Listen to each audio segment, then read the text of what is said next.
Hello friends, welcome back to my channel SRK drama explain. Friends, ये video मैं लोगों के एंटरटेनमेंट के लिए बनाती हूँ, so please watch full, share, subscribe and like this video. ये ड्रामा तो नफरत करने वालों पर आधारित है। नफरत इतनी ज्यादा कि फूटी आंख भी दोनों एक दूसरे को भाते नहीं थे।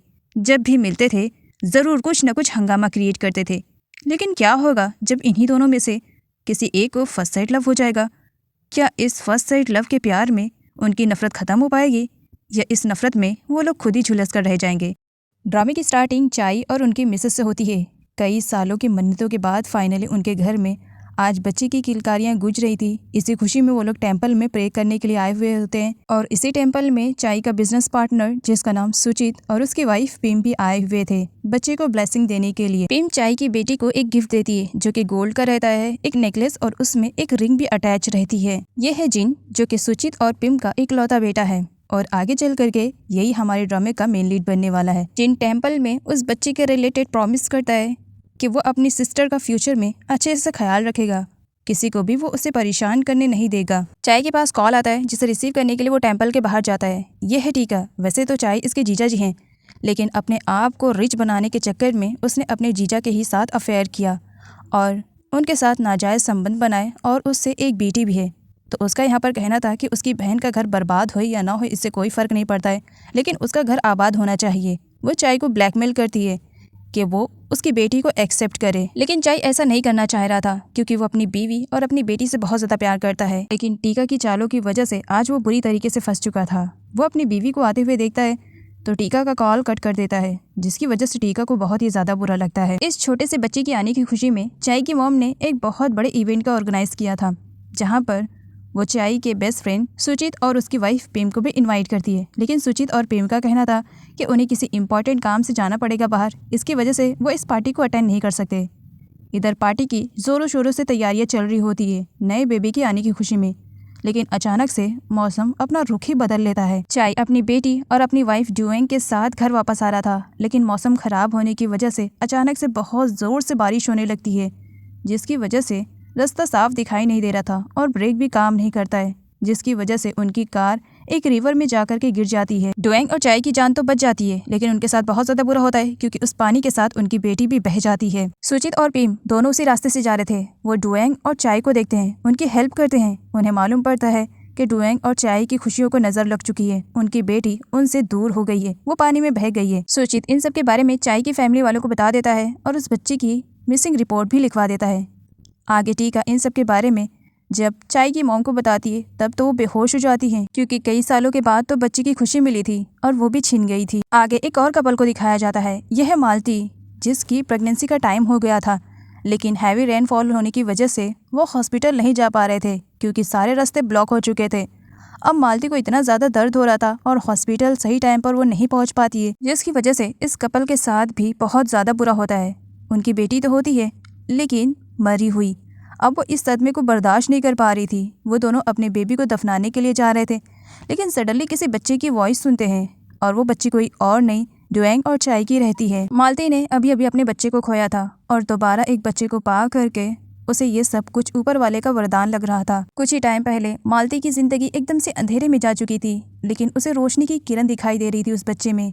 वो उस बच्चे के साथ जीना चाहती थी, जबकि उसके हस्बैंड मैट का कहना था कि हमें पुलिस स्टेशन जाना चाहिए, लेकिन मालती मना कर देती है। अब से ये मेरी बेटी रहेगी और अपने असली मरे हुए बच्चे को मिट्टी में दफना कर वहाँ से उसे गुड बाय कहकर चली जाती है। बच्चे की मिलने की खुशी में वो लोग टेंपल आते हैं जहाँ पर गॉड से प्रे करते हैं एंड वहाँ पर सुचित, पिम और जिन भी आए हुए थे, लेकिन तीनों उस बच्चे को देख नहीं पाते हैं और वो लोग वहाँ से चले जाते हैं। पुलिस आकर के चाय को बताती है कि उन्होंने पूरी कोशिश की लेकिन चाय की बेटी उन्हें नहीं मिली। इधर डुएंग अपनी बच्ची के खोने के सदमे में पूरी पागल हो चुकी थी। उसे सिर्फ और सिर्फ इंजेक्शन लगाकर ही शांत किया जा सकता था। डुएंग की इस तरीके से बिगड़ती हुई हालत उसकी फैमिली नहीं देख पा रहे थे। सारे लोगों को बहुत ज्यादा बुरा लग रहा था डुएंग के लिए। यह वो एक ही सोसाइटी में रहने की वजह से वो मालती को अपनी सिस्टर की तरह ट्रीट करती है और जब उसे मालूम पड़ा कि मालती को एक बेटी हुई है तब वो उसे विजिट करने के लिए आती है।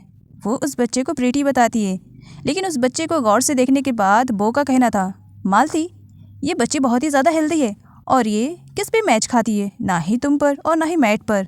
लेकिन कोई बात नहीं, चलो फाइनली कई सालों के बाद तुम्हारे यहाँ पर भी बच्ची की किलकारियाँ गूंज रही है। ये सब सुन करके काफ़ी अच्छा लग रहा है। यह है मिली, यूँ कहा जाए टीका की असिस्टेंट। टीका के हर बुरे और अच्छे काम में मिली ने उसका पूरा सपोर्ट किया है। यहाँ पर वो जब बॉ के हस्बैंड को देखती है तो फुल लट्टू हो जाती है और फिर क्या, भरी भीड़ में उसके हस्बैंड के साथ फ्लर्ट करने स्टार्ट कर देती है। और इसके बारे में जब बॉ को मालूम पड़ता है, फिर क्या, वो मिली की पूरी मार्केट में अच्छी वाली बैंड बजाती है, अपने हाथों से उसकी अच्छी वाली धुलाई करती है। खैर उसके झगड़े को तो शांत करवाया जाता है। जब यहाँ पर बू अपने हस्बैंड को देखती है तब वो देखती है उसका हस्बैंड मिली को फ्लाइंग किस दे रहा है। फिर क्या, अपने हस्बैंड का भी मुंह तोड़ देती है। इसे झगड़े के बीच में बच्चे की मिसिंग वाली न्यूज़ सारे लोग देख लेते हैं, जहाँ पर चाई की मॉम अपनी ग्रैंड डॉटर के बारे में बताती है और साथ ही उस बच्चे के गले में एक नेकलेस है जिसमें रिंग अटैच है, इसके भी बारे में वो बताती हैं। मैट जब यहाँ पर उस नेकलेस और रिंग को देखता है तो समझ जाता है कि ये मिसिंग बच्ची किसी और की नहीं बल्कि डुएंग और चाई की है। लेकिन मालती ने मना किया था अपने हस्बैंड को किसी से भी बताने के लिए। मालती की खुशी के लिए उसके हस्बैंड मैट ने उस नेकलेस को छुपा दिया था। ना ही नेकलेस सामने आएगा और ना ही इस बच्चे के राज के बारे में मालूम पड़ेगा। उसने यह सब कुछ सिर्फ और सिर्फ अपनी वाइफ मालती की खुशी के लिए किया था। इधर अपने बच्चे को खोने के गम में डुएंग बहुत बुरी तरीके से पागल हो चुकी थी, किसी की भी बच्चे को अपना बच्चा बना लेती थी और इस वजह से चाई को न जाने कितने लोगों के सामने शर्मिंदा होना पड़ा था। ड्यूइंग की बिगड़ती हुई हालत को देख करके डॉक्टर ने ड्यूइंग की फैमिली वालों को सजेस्ट किया था कि ड्यूइंग के पास एक बेबी का होना बहुत ज़्यादा ज़रूरी है। अगर वो बेबी नहीं पाएगी तो हो सकता है उसकी कंडीशन आगे चल करके और भी ज़्यादा ख़राब हो सकती है। एंड यहाँ पर टीका सारी बातें सुन रही थी। टीका की इस हल्की सी स्माइल में बहुत बड़े बड़े राज छुपे हुए थे। नेक्स्ट डे टीका अपनी जन्मी हुई बेटी को डुएंग के पास ला करके छोड़ देती है, क्योंकि अब वो बहुत कुछ करने वाली थी और चाय ये सब देख लेता है। वो टीका को दूसरी प्लेस पर लेकर जाता है। ये सब तुम क्या कर रही हो? टीका यहाँ पर अपनी सारी चालाकियों को अंदर ही छुपा लेती है और इनोसेंट बन करके चाय के सामने खुद को प्रेजेंट करती है कि ये सब कुछ मैं अपनी बहन ड्यूइंग के लिए कर रही हूँ, उसकी ज़िंदगी के लिए कर रही हूँ। तुम्हें तो उसकी कुछ भी पड़ी नहीं है, लेकिन मुझे पड़ी है। अगर मेरी बेटी की वजह से मेरी सिस्टर ड्यूइंग की जान बचती है तो मैं ये ज़रूर करूँगी। और वैसे भी उसके रगों में तो तुम्हारा ही खून दौड़ रहा है ना। तुम देखना चाहोगी ड्यूइंग की कंडीशन? फिर वो ड्यूइंग की कंडीशन दिखाती है। ड्यूइंग बच्चा पा करके एकदम नॉर्मल सी हो चुकी थी। ड्यूइंग की मदर जब बेबी को देखती है तब उनका कहना था कि किसी अच्छी लड़की की बच्ची नहीं है, इसकी शक्ल देखकर ही मुझे समझ में आ रहा है। लेकिन डुएंग अपनी ममता के आगे मजबूर थी। उसे उस लड़की में अपनी बच्ची नजर आ रही थी, इसी वजह से वो उसे एक्सेप्ट तो कर लेती है। लेकिन डुएंग की मदर इस बच्चे को एक्सेप्ट करने के लिए बिल्कुल भी तैयार नहीं थी। लेकिन चाय रिक्वेस्ट करता है कि डुएंग की ज़िंदगी के लिए वो सब कुछ करने के लिए तैयार है, वो इस बच्चे को अडॉप्ट करेगा और चाय की मॉम को भी परमिशन देनी ही पड़ती है। इसी तरीके से 6 साल गुजर जाते हैं। सब अपनी अपनी ज़िंदगी में खुश है। हमारी हीरोइन वान भी बहुत ही ज़्यादा खुश है और अपने फर्स्ट डे स्कूल के लिए काफ़ी एक्साइटेड है। यूनिफॉर्म के साथ ही सो जाती है। तो वहीं पर मॉर्निंग में वो अपने डैड के साथ स्कूल ज्वाइन करती है। टीका की बेटी डक भी बड़ी हो चुकी है। डुएंग और चाय उसका अच्छी तरीके से ख्याल रखते हैं। चाय उसे अपनी बेटी की तरह ट्रीट करती है, जबकि उसी बेटी की वजह से टीका डुएंग और चाय के घर में रह रही है। जिन और डक दोनों एक ही क्लास में पढ़ते हैं। जिन ने जैसे प्रॉमिस किया था कि वो डुएंग और चाय की बेटी को प्रोटेक्ट करेगा, तो वो इसी तरीके से डक को प्रोटेक्ट करता है। लेकिन डक का नेचर बहुत ही ज़्यादा रूड है, क्योंकि उसकी परवरिश टीका ने जो की है। टीका कई सालों से बस अपनी बेटी डक के बड़े होने का इंतज़ार कर रही है, ताकि वो उसका इस्तेमाल करके चाय के लाइफ में एंट्री ले सके और डुएंग को बाहर कर सके। इसी तरीके से 12 साल और गुजर जाते हैं। अब हमारी वॉन बड़ी हो चुकी है और अपनी हाई स्कूल कंप्लीट कर रही है। वान गरीब घर में पली बड़ी है, इसी वजह से बहुत ही ज़्यादा संस्कारों वाली है और अपने मॉम डैड के हर काम में उनकी हेल्प करती है। वान टेम्पल में प्रे करने के लिए आई हुई थी। जहां वो प्रे करने में मगन थी तो वहीं पर एक डॉग आता है और वान की स्लीपर लेकर के चला जाता है और उसे बर्बाद भी कर देता है। जेन भी उसी टेम्पल में अपनी फैमिली के साथ प्रे करने के लिए आता है, जहाँ पर वो कुछ गरीब लोगों के लिए खाना लेकर आया हुआ था। प्रे के बाद जब वान टेम्पल से निकलती है तो अपनी स्लीपर को वहाँ पर नहीं पाती है और गलती से ये बिल फटता है जिन के ऊपर। वान अपनी स्लीपर जिन के हाथ में देखती है और चोर समझकर उसे थप्पड़ जड़ देती है बिना सच्चाई जाने। मुझे समझ में नहीं आ रहा, तुम जैसे लड़के दिखने में इतने हैंडसम, काफ़ी रिच पर्सनैलिटी के लग रहे हो, लेकिन फिर भी इस टेम्पल वाली प्लेस पर आकर के तुम इस तरीके से स्लीपर चुरा रहे हो। कितने घटिया काम कर रहे हो। क्या यही सारे काम तुम्हारी फैमिली वालों ने सिखाया है तुम्हें? हाँ बताओ। जिस पर जिन कहता है, क्या तुम्हें लगता है कि ये स्लीपर्स मैं ख़राब कर रहा हूँ? अरे ज़रा देखो, इस पे कुत्ते के काटने के निशान है। तब वॉन कहती, हाँ बिल्कुल तुम्हारे दांतों की तरीके।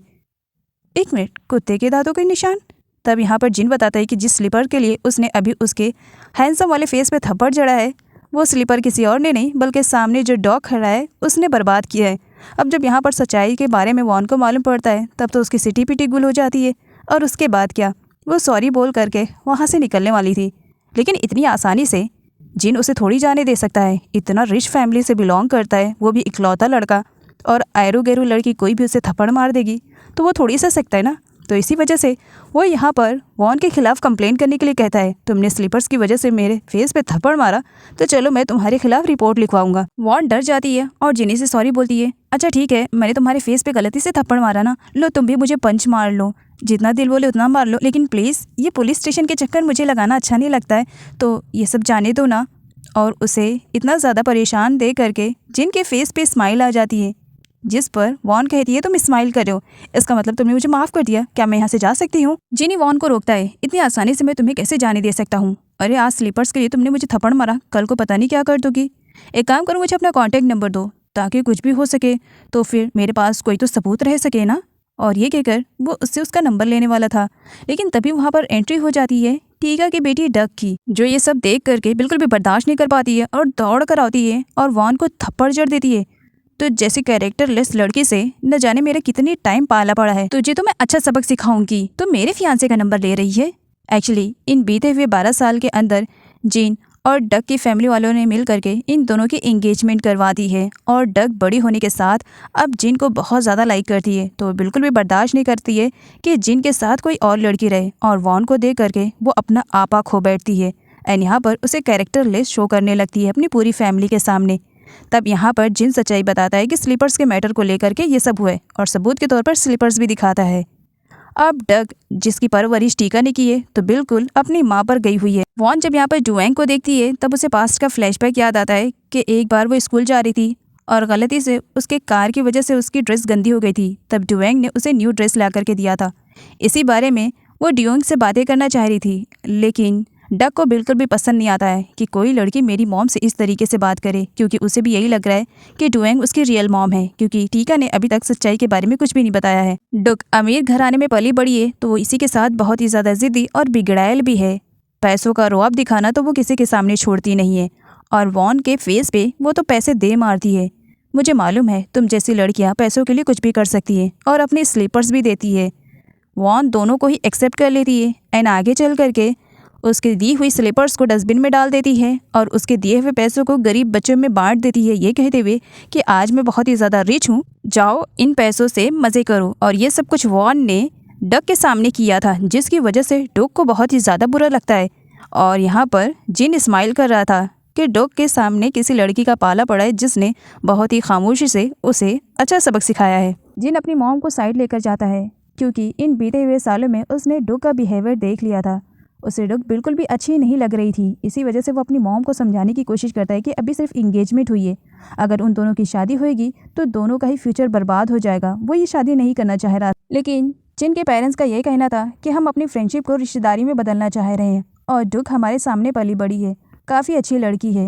डक का नेफ्यू है काई, जो कि उसे सजेस्ट करता है कि उसे अच्छी तरीके से बिहेव करना चाहिए, जिनके साथ किसी लड़की को देख करके इतना ज़्यादा हाइपर नहीं होना चाहिए और ना ही इतनी जेलेसी फील होनी चाहिए, जिसकी वजह से डक को बुरा लगता है और वो काई को थप्पड़ जड़ देती है। तुम मुझे मत बताओ कि मुझे क्या करना चाहिए, कोई भी लड़की अगर मेरी जिन के आसपास भी गुजरी ना तो मैं उसका जीना हराम कर दूंगी। वॉन अपनी टूटी हुई स्लीपर के साथ घर जा रही थी, लेकिन रास्ते में बहुत ज़्यादा कंकर पत्थर थे जो उसे चुभ रहे थे, और जिन उसे फॉलो कर रहा था। जिन उसके पास जाता है, अगर बुरा ना मानो तो मैंने तुम्हारी सॉरी को एक्सेप्ट कर लिया है, तो क्या मैं तुम्हें तुम्हारे घर पर ड्रॉप कर सकता हूँ। जिस पर वॉन कहती है, तुम अमीरों के चोचले अलग ही होते हैं, मदद तो दिखावे के साथ भी करते हो और नहीं भी करते हो, लेकिन इंसल्ट भरी महफिल में करते हो। लेकिन फ़िलहाल मेरे पास कोई ऑप्शन नहीं है, क्योंकि ये पत्थर मेरे पैर में चुभ रहे हैं, तो इस वक्त तुम्हारी इस लिफ्ट को मैं एक्सेप्ट करती हूँ। वॉन जिन को अपने मॉम डैड के रेस्टोरेंट पे लेकर आती है और अपने रेस्टोरेंट की सारी बेस्ट डिशेस को उसे देती है खाने के लिए, जिनको काफ़ी अच्छा लगता है। वॉन के साथ फर्स्ट टाइम किसी लड़की को देख करके बो का कहना था, क्या ये वॉन का बॉयफ्रेंड है, काफ़ी हैंडसम है। और जब जिन उनकी तरफ देखने लगता है तब फिर वो लोग ऐसा प्रिटेंड करते हैं कि मानो वो लोग तो कुछ भी नहीं बोल रहे थे। वॉन के पेरेंट्स जिनको पहचान जाते हैं कि ये तो उन्हीं फैमिली से बिलोंग करता है जहाँ से वॉन आई हुई है। वो लोग अब डर रहे थे कि कहीं पास्ट की सारी सच्चाई के बारे में वॉन को पता न चल जाए। इनफैक्ट यूँ कहा जाए वो वॉन को अब खोने से डर रहे थे। पिछले कई सालों से उन्होंने वॉन की सच्चाई दुनिया से छुपाकर जो रखा हुआ है। टेम्पल में डुएंग, चाय और बाकी सारे लोग आए हुए थे। क्योंकि डुएंग अपनी फैमिली को लेकर के बहुत ज़्यादा पॉजिटिव है और अपने घर की सुख शांति के लिए वो अक्सर टेम्पल में आया करती थी और आज भी वो यही करने के लिए आई हुई थी। लेकिन यहाँ पर आज उसे बैड न्यूज़ मिलती है और गुड न्यूज़ भी। पंडित जी का कहना था कि बहुत जल्द उसकी फैमिली में कोई न्यू मेंबर आने वाला है और उसके आ जाने की वजह से आगे चल करके सब कुछ चेंज होने वाला है। ये बातें सुन करके तो सारे लोग परेशान हो जाते हैं कि न्यू मेंबर, लेकिन कौन? वैसे तो काई टेम्पल में उन सभी के साथ नहीं गया था, लेकिन उसे किसी तरीके से इसके बारे में मालूम पड़ जाता है और ये सारी बातें वो अपने अंकल से शेयर कर रहा था। और यहाँ पर टीका सुन लेती है। टीका को बहुत ज़्यादा डर लगता है, वो भी अपनी बेटी को लेकर के। इसी वजह से वो चाय से मिलने के लिए जाती है। चाय तो टीका से नहीं मिलना चाह रहा था, लेकिन मजबूरी थी, इसी वजह से वो टीका से मिलने के लिए आता है। टीका चाय पर अपना पूरा फ्रस्ट्रेशन निकालती है। देखो, मुझे नहीं मालूम किस न्यू मेंबर के बारे में बातें चल रही है, लेकिन इतना याद रखना कि डुग हमारी बेटी है और उसे उस घर में रहने की पूरी अथॉरिटीज़ मिलनी चाहिए। चाय के देखने पर टीका कहती है, इस तरीके से मत देखो, मैं बस इस वजह से कह रही हूँ क्योंकि तुम्हारी रियल डॉटर, उसके मरने की न्यूज़ तो हमने आज तक नहीं सुनी, लेकिन हो सकता है वो जिंदा हो और वो वापस आए। अगर उसके वापस आने की वजह से मेरी बेटी के साथ कुछ भी गलत होता है तो मैं बर्दाश्त नहीं करूँगी। अनफॉर्चुनेटली डुएंग भी उसी प्लेस पर आ जाती है। चाय डुएंग को देखता है, तब वो टीका को वहाँ से जाने के लिए कहता है कि हमारी सच्चाई डुएंग के सामने नहीं आनी चाहिए। जहाँ पर टीका गुस्से में थी और वो चाय से कहती है, आज डुएंग के सामने सारी सच्चाई आ ही जाने दो, मुझे बिल्कुल भी डर नहीं लगता है। और चाय के मना करने के बाद भी वो वहीं पर रुके रहती है और चाय को किस करती है ये कहते हुए कि आज डुएंग देख ही ले। लेकिन बाद में उसे पता नहीं क्या समझ में आता है और वो चाय को सिर्फ वार्न करके वहाँ से चली जाती है। जैसे ही टीका वहाँ से जाती है वैसे ही डुएंग आ जाती है। टीका की किस वाली बात चाय को याद आती है। वो फटाफट अपने लिप पर लगी हुई लिपस्टिक को क्लीन करने लगता है, लेकिन डुएंग नहीं देख पाती है। डुएंग पूछती भी है चाय से कि वो इतना ज़्यादा क्यों परेशान दिखाई दे रहा है, जिस पर चाय हल्के से स्माइल करते हुए कहता है, नहीं कुछ भी नहीं, वो बस कंपनी को लेकर के थोड़ा सा परेशान हूँ। वैसे अचानक से तुम यहाँ पर किसी इंपॉर्टेंट काम से आई थी? जिस पर डुएंग कहती है, हाँ मैं अपनी फ्रेंड से मिलने के लिए आई थी। टीका पास में ही छुपी हुई थी। डुएंग और चाय के जाने के बाद वो बाहर निकलती है और अपनी बेटी डक की फ़ोटो देखते हुए उससे कहती है, फिक्र मत करो, जब तक मम्मा तुम्हारे साथ है तुम्हारा कोई भी कुछ भी नहीं बिगाड़ सकता है। तुम मेरी बेटी हो और उस घर पर तुम्हारा हक है, किसी और का नहीं, चाहे फिर वो रियल डॉटर ही क्यों ना आ जाए। वॉन की एग्ज़ाम्स करीब आ चुके थे, वो पढ़ाई कर रही होती है, तभी डैड आते हैं, अब बस भी करो, काफ़ी टाइम से स्टडी कर रही हो और वैसे भी देखो मम्मा ने तुम्हारे लिए तुम्हारा फेवरेट फूड बनाया है, पहले आकर के इसे खा लो, उसके बाद स्टडी के लिए चले जाना। अब यहाँ पर सारे लोग एंजॉय कर रहे होते हैं फूड को और बातों ही बातों में वॉन के सामने उसके गोल्ड वाली चैन के बारे में बातें होने लगती है। वॉन कहती है, क्या मेरे पास कभी गोल्ड की चैन थी? जिस पर बूम का कहना था, हाँ मैं सच कह रही हूँ, गोल्ड की चैन थी और उसमें रिंग भी अटैच थी। उस टाइम तुम्हारे डैड की कोई लॉटरी लगी हुई थी, इसी वजह से तो तुम्हारे लिए उन्होंने गोल्ड की चैन बनवाई थी, जबकि उनके पास इतने पैसे भी नहीं थे और ये चैन गलती से इन लोगों ने देखा था। लेकिन डैड यहाँ पर बातों को संभाल लेते हैं और बताते हैं कि वो गोल्डन चैन अब उनके पास नहीं है। अब जबकि वॉन के स्लीपर्स टूट गई थी, अब वो गरीब है तो इसी वजह से वो अपने हाथों से ही उसे सिल कर पहनने का ट्राई कर रही होती है। जहाँ पर बूम आती है और पूछती है कि ये स्लीपर्स कैसी टूटी, अभी कुछ ही दिन पहले तो तुमने इसे खरीदा था। वॉन उसे बता देती है टेम्पल वाले एक्सीडेंट के बारे में और ये भी कि वो डुएंग से मिली थी। डुएंग का नाम सुनते ही वॉन के मॉम डैड तो बहुत ही ज़्यादा परेशान हो जाते हैं, क्योंकि वॉन अपने रियल मॉम का नाम ले रही थी और ये मालती के लिए बहुत बुरी न्यूज़ थी। वो भी इस वजह से क्योंकि जिन लोगों से वो वॉन को छुपा रहे थे, आज वॉन का सामना उन्हीं लोगों से खुद ब खुद हो रहा था। इसी वजह से मालती और मैट काफ़ी परेशान हो जाते। डैड का कहना था, ये चैन और इसमें अटैच ईयरिंग, ये जब तक हमारे पास है सीक्रेट ही रहेगा। बस कोशिश करना कि किसी भी कंडीशन में ये वॉन के हाथ ना लगे, क्योंकि जिस दिन ये वॉन के हाथ लगेगा हम उसे सच्चाई नहीं बता पाएंगे। काई और ग्रैंड मदर की काफ़ी अच्छे से जमती थी। काई ग्रैंड मदर को टेम्पल में जो कुछ भी हुआ था इसके बारे में बता देता है। ग्रैंड मदर अपनी ग्रैंड डॉटर के बारे में सोचती है और काई को सब कुछ बता देती है। इवन उसके गले में जो नेकलेस था उसकी भी फ़ोटो शो कर देती है। वैसे तो डक किसी चीज़ में परफेक्ट नहीं है, लेकिन फिर भी वो परफेक्ट बनने की कोशिश कर रही थी। उसे कुकिंग का सी भी नहीं आता था, लेकिन फिर भी बात जहाँ पर जिन की आ जाए वो जिन के लिए सब कुछ सीखने के लिए भी तैयार थी। तो अब वो यहाँ पर स्ट्रगल कर रही होती है जिन की जो फेवरेट डिश थी वो बनाने की, लेकिन कई बार बनाने के बाद भी सब कुछ ख़राब ही उतर रहा था, जिसकी वजह से वो बहुत ज़्यादा परेशान थी। एंड वहाँ पर काई उसे और ज़्यादा परेशान करने के लिए आ जाता है। इन दोनों की बिल्कुल भी नहीं जमती है, आपस में हमेशा एक दूसरे से लड़ते रहते हैं। डुग के मना करने के बाद भी काई उसे परेशान करना बंद नहीं करता है, जिसकी वजह से डुग बहुत ही ज़्यादा गुस्से में आ जाती है और अब तक जो कुछ भी उसने बनाने की कोशिश की थी वो सब कुछ काई के ऊपर फेंक देती है। काई की इतनी इंसल्ट के बाद भी वो डग के साथ बिल्कुल भी रूड नहीं होता है। आज वॉन का एग्जाम है, इसी वजह से सारे घर वाले मिल करके उसे बेस्ट ऑफ लक बोलते हैं और डैड तो पर्सनली उसे स्कूल पर ड्रॉप करने के लिए आते हैं। एंड यहाँ पर डुएंग और चाय भी डग को ड्रॉप करने के लिए आते हैं, जहाँ पर मैट वॉन के रियल मॉम डैड को देखता है, मतलब डुएंग और चाय को। वो डरा हुआ था लेकिन फिर भी अपने आप पर कंट्रोल रखता है। डुग का एग्जाम है और अभी तक जिन ने उसे बेस्ट ऑफ लक नहीं बोला है, इसी वजह से वो जिन के मॉम के पास कॉल कर देती है कि उसे जिन से बात करनी है। जिन तो उसे बिल्कुल भी पसंद नहीं करता था और ना ही उसे बात करना चाह रहा था, लेकिन फिर भी उसे यहाँ पर बेस्ट ऑफ लक बोलना पड़ता है और जल्दी जल्दी वहाँ से चला जाता है कि मुझे कुछ काम है। वॉन और डग दोनों एक ही एग्जाम हॉल में बैठे हुए थे। डग को कुछ समझ में नहीं आ रहा था क्योंकि उसने अच्छे से तैयारी नहीं की थी, तो वहीं पर वॉन अपनी पूरी सप्लीमेंट को अच्छे से भरी होती है क्योंकि उसने बहुत ज़्यादा प्रैक्टिस की थी। जिन ड्राइव कर रहा था लेकिन फ़ोन के चक्कर में उसकी कार का एक्सीडेंट हो जाता है, वो भी वॉन के डैड मैट से। अब मैट की कंडीशन बहुत ज़्यादा ख़राब हो चुकी थी, जहाँ पर जिन उसे हॉस्पिटल में ले जाता है। वो के पास कॉल आता है और उसे मालूम पड़ता है कि मैट का बहुत बुरी तरीके से एक्सीडेंट हुआ है और इस वक्त वो आईसीयू में एडमिट है। तो वो बहुत ज़्यादा परेशान हो जाती है और बड़ी हिम्मत बना करके वो मालती को भी इसके बारे में बताती है। मालती जैसी सुनती है वैसी बेहोश हो जाती है। इधर वॉन भी एग्जाम हॉल से जब बाहर निकलती है, अभी वो बताती है कि उसका एग्जाम कैसे गया कैसे नहीं। उससे पहले उसे बैड न्यूज़ मिल जाती है कि उसके डैड का एक्सीडेंट हो गया है। वॉन वहीं पर रोना शुरू कर देती है। उस वक्त डियोंग और चाय दोनों डग को रिसीव करने के लिए आए थे और वॉन को रोता हुआ देख करके वो उसके पास चले जाते हैं। वॉन बेहोश हो जाती है लेकिन जैसे तैसे करके डुएंग और चाय उसे होश में लाते हैं। वॉन रोते हुए उनसे हेल्प की डिमांड करती है कि क्या वो लोग उसे हॉस्पिटल ड्रॉप कर सकते हैं क्योंकि उसके डैड का एक्सीडेंट हो गया है।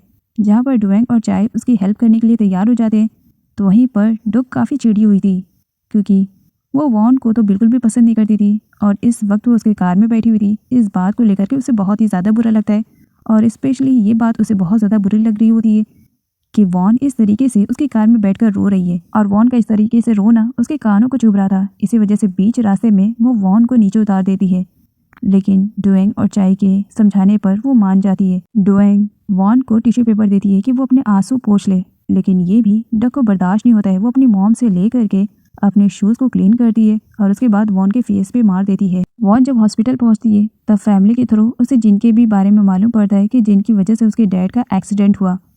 वॉन इतने ज़्यादा गुस्से में थी कि जिन को सामने देखती है तब उसे थप्पड़ जड़ देती है कि उसकी एक छोटी सी गलती की वजह से आज उसके डैड जिंदगी और मौत के बीच में फंसे हुए हैं। पता नहीं उनके साथ क्या होएगा। बेचारा जिन उसे अपनी गलती पर काफ़ी पछतावा हो रहा था, इसी वजह से वो वॉन से बार बार सॉरी बोले जा रहा था। तो वहीं पर उसकी मॉम तो काफ़ी चिड़ी हुई थी।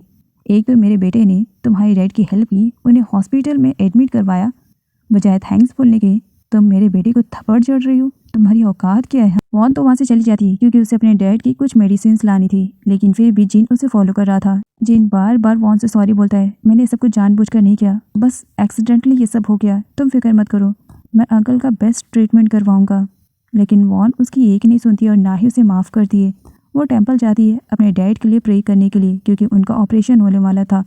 एंड यहाँ पर जिन भी गॉड से प्रे करता है कि वॉन के डैड जल्दी रिकवर हो जाए क्योंकि उसकी गलती की वजह से आज वो हॉस्पिटल में पहुंच गए हैं। वॉन के डैड का अच्छा ट्रीटमेंट तो होता है, लेकिन एक्सीडेंट होने की वजह से उनकी हाफ बॉडी पूरी तरीके से पैरालाइज हो गई थी। डॉक्टर यहाँ पर फैमिली वालों को बताते हैं कि वो अब चल फिर नहीं सकते हैं, कुछ वक्त लगेंगे, जिसकी वजह से पूरा परिवार टूट जाता है। लेकिन फिर भी सब एक दूसरे को सपोर्ट कर रहे थे और एक दूसरे को तसल्ली दिला रहे थे कि सब कुछ एक दिन ठीक हो जाएगा। लेकिन वॉन के डैड पूरा घर चलाते थे, अब उनकी बॉडी आधी पैरालाइज हो गई है, तो अब घर का खर्च कैसे चलेगा, ये सोच करके कहीं ना कहीं जिन भी काफ़ी परेशान हो रहा था, जो कि साइड में खड़ा उन सबको देख रहा था। वॉन अपने डैड की मेडिसिन लाने के लिए जाती है, लेकिन वो सदमे में थी कि उसकी डैड की हाफ बॉडी पैरालाइज हो गई है, जबकि जिन उसे फॉलो कर रहा था। आगे चल करके एक बाइकर वाले की वजह से वॉन का एक्सीडेंट हो जाता है, लेकिन उसे ज़्यादा चोट नहीं लगती है, बस थोड़ी ही लगती है। उल्टा उस बाइकर वाले को सॉरी बोलना चाहिए वॉन से, तो वो उससे ही लड़ रहा था, झगड़ रहा था और उसे धक्का दे करके भी चला जाता है।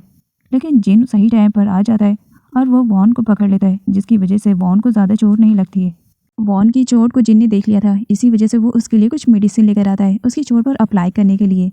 लेकिन वो यहाँ पर अप्लाई करने से डर रहा था क्योंकि वॉन काफ़ी सदमे में दिखाई दे रही थी। जिन वॉन से सॉरी बोलता है कि उसने सब कुछ जानबूझकर नहीं किया, सब कुछ गलती से हो गया है और आगे वो उसकी पूरी सपोर्ट करेगा। डुएंग ने जब से अपनी असली बेटी को खोया है, तब से उसे नाइट्समेयर आना शुरू हो गए थे, जिसमें वो हमेशा अपनी बेटी को खोता हुआ पाती थी और वो काफ़ी डर भी जाती थी। तब वो डग के पास आती थी डक उसे सही सलामत दिखती थी तब वो थोड़ी सी सेटिस्फाई होती थी। डक यहाँ पर अपनी मॉम को अच्छे से प्यार और सपोर्ट करती थी क्योंकि अभी उसे सच्चाई के बारे में नहीं पता कि उसकी असली मदर टीका है। जबकि टीका ये सब देख करके काफ़ी जल रही होती है कि मेरी बेटी जो प्यार डुएंग को कर रही है वो मैं डिजर्व करती हूँ, ना कि डुएंग। काई जो कि अपने कामों में लगा हुआ था तो वहीं पर डुक आती है और उसे काम करता हुआ देखती है तो उसे नाइट वाले बारे में सारी बातें याद आती है कि किस तरीके से उसने काई की अच्छी वाली बैंड बजाई थी और नाइट वाले बारे में बात करके वो काई की काफ़ी इंसल्ट कर रही थी। काई के मना करने के बाद भी डुक उसे बार बार टीज कर रही थी। अब यहाँ पर काई अपना रिवेंज लेता है, मार कर नहीं बल्कि डुक को किस करके। डुक की लाइफ की ये पहली किस थी जो कि उसने काई के साथ की थी, वो भी काई ने फोर्सफुली किया था। डुक का चेहरा तो एकदम से लाल हो गया था। वो काई को थप्पड़ मारने के बारे में कह रही थी तो वहीं पर काई कहता है अगर तुम मुझे दोबारा से थप्पड़ मारोगी तो मैं तुम्हें दोबारा से किस करूँगा, और इसके बाद भी अगर तुम मुझे थप्पड़ पे थप्पड़ मारती रहोगी तो याद रखना मैं तुम्हें किस पे किस करता रहूँगा। वॉन की डैड हॉस्पिटल से डिस्चार्ज होने वाले थे। जिन अपनी फैमिली के साथ वॉन के डैड को विजिट करने के लिए आता है और हॉस्पिटल का पूरा बिल भी देता है। इवन यहाँ पर जिन वॉन को ये भी बताता है कि जब तक उसके डैड अच्छी तरीके से रिकवर नहीं होते हैं तब तक उनके रेस्टोरेंट में जिन उनकी पूरी हेल्प करेगा। लेकिन जिन की मॉम को बड़ी आपत्ति थी, लेकिन डैड की वजह से उनका मुंह बंद था। जिन की मॉम जब डुएंग से मिलती है तब वो डुएंग को सब कुछ बता देती है कि किस तरीके से गलती से वॉन के डैड के एक्सीडेंट की वजह से उनके बेटे ने वॉन को न जाने कितने पैसे दिए, हॉस्पिटल का बिल भी पे किया है। इवन अब तो वो उनके रेस्टोरेंट में उनकी हेल्प भी करने वाला है, जिसे सुनते ही यहाँ डुक का तो एकदम पारा चढ़ जाता है। वॉन ने एक बहुत बड़ा रेस्टोरेंट ओपन किया था और उस रेस्टोरेंट में डेकोरेशन का काम चल रहा था। नया है भाई, डेकोरेशन तो ज़रूरी है ना।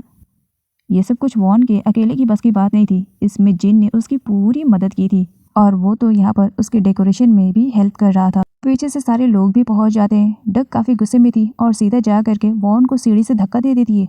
वॉन गिरने वाली थी लेकिन जिन उसे बचा लेता है। डक वॉन को उस रेस्टोरेंट से निकालने के लिए आई हुई थी, लेकिन उसकी लाख कोशिश के बाद भी वो वॉन का बाल भी बांका नहीं कर पाती है। वो भी इस वजह से क्योंकि जिन वॉन के सपोर्ट में था और उसकी पूरी हेल्प कर रहा था। फिलहाल तो जिन अभी वॉन के सपोर्ट में खड़ा हुआ है, लेकिन क्या होगा जब आगे चल करके वो वॉन के अगेंस्ट खड़ा हो जाएगा। वॉन जब घर आती है तब वो काफ़ी अपसेट थी। मॉम के पूछने पर बुम उन्हें रेस्टोरेंट में जो कुछ भी हुआ था इसके बारे में बता देती है। साथ ही भी बताती है कि किस तरीके से जिन की हेल्प की वजह से वो लोग उन लोगों का कुछ भी नहीं बिगाड़ सके। वॉन के पेरेंट्स वॉन को लेकर के काफ़ी परेशान हो रहे थे तो वहीं पर वॉन अपने डैड से कहती है आप मुझे लेकर के परेशान ना हो, वो भी तब जब बुम मेरे साथ हो। वॉन ही डुएंग की रियल डॉटर है, इसके बारे में अभी टीका को मालूम नहीं है। वो तो बस उसे अपनी बेटी का दुश्मन मानती है। इसी वजह से अपनी बेटी की लाइफ से उसे हटाने के लिए यहाँ पर वो डुएंग और जिन की मदर को साथ में लेकर आई थी। टीका ने तो वॉन की पूरी हिस्ट्री ही निकाल ली थी, वो कहाँ पर रहती है, क्या करती है। अब वो उसके घर पर उन लोगों को लेकर आई हुई थी ये दिखाने के लिए कि वो कितनी ज़्यादा गरीब है और गरीब माँ बाप अपनी बेटी का इस्तेमाल करके बस किसी बड़े लड़के को फंसा रहे हैं, मतलब कि जिन को, ताकि वो उससे पैसे इकट्ठे कर सके और अपनी गरीबी की भूख को मिटा सके। जिसे सुन करके वॉन और बूम को बिल्कुल भी अच्छा नहीं लगता है। वॉन जहाँ उन लोगों की रिस्पेक्ट कर रही थी तो वहीं पर बूम बिल्कुल भी रिस्पेक्ट करने वालों में से नहीं थी। वो टीका और बाकी सारे लोगों को अच्छा मजा चखाती है अपने करारे वाले जवाब दे करके। उन लोगों के बीच में बातें इतनी ज़्यादा बढ़ जाती है कि टीका तो अपना हाथ उठा ही देती है बूम को मारने के लिए, लेकिन बिम उसे रोक देती है। मैं यहाँ पर ये सब करने के लिए नहीं आई हूँ, बस मैं इस मामले को यहीं पर ही सुलझाना चाहती हूँ। ये कहते हुए वो अपने पर्स से नोटों का बंडल निकालती है और वॉन के डैड की तरफ बढ़ाते हुए कहती है शायद इतने पैसों से तुम अपनी बेटी को कंट्रोल कर लोगे जिससे दोबारा वो मेरी बेटी के साथ नज़र भी ना आए। और साथ ही बहुत ज़्यादा इंसल्ट करती है कि वो बहुत ही ज़्यादा गरीब है और गरीबी की वजह से वो लोग उसकी बेटी को फंसा रहे हैं। जब तक बात वॉन पर थी वो बर्दाश्त करी थी, लेकिन बात उसके पेरेंट्स की रिस्पेक्ट पर आ चुकी थी तब वो उनका दिया हुआ पैसा उनके मुंह पर मारती है और उन्हें वहाँ से भगा देती है। मॉम डैड की आंखों में आंसू थे कि वो अपनी बेटी को प्रोटेक्ट भी नहीं कर पा रहे हैं। टीका और डुएंग जब घर वापस आती हैं तब ग्रैनी थप्पड़ों के साथ टीका का स्वागत करती हैं, इस वजह से क्योंकि उन्होंने वॉन के घर पर जाकर के क्या किया इसके बारे में ग्रैनी को खबर मिल जाती है। और इन सब के पीछे टीका थी क्योंकि टीका ने उन दोनों को भड़का करके वॉन के घर पर लेकर गई हुई थी। तब ग्रैनी को बिल्कुल भी अच्छा नहीं लगता है कि एक लाचार लड़की का इस तरीके से वो लोग फ़ायदा उठाएं और इसके बारे में जल्द ही जिनको भी मालूम पड़ जाता है।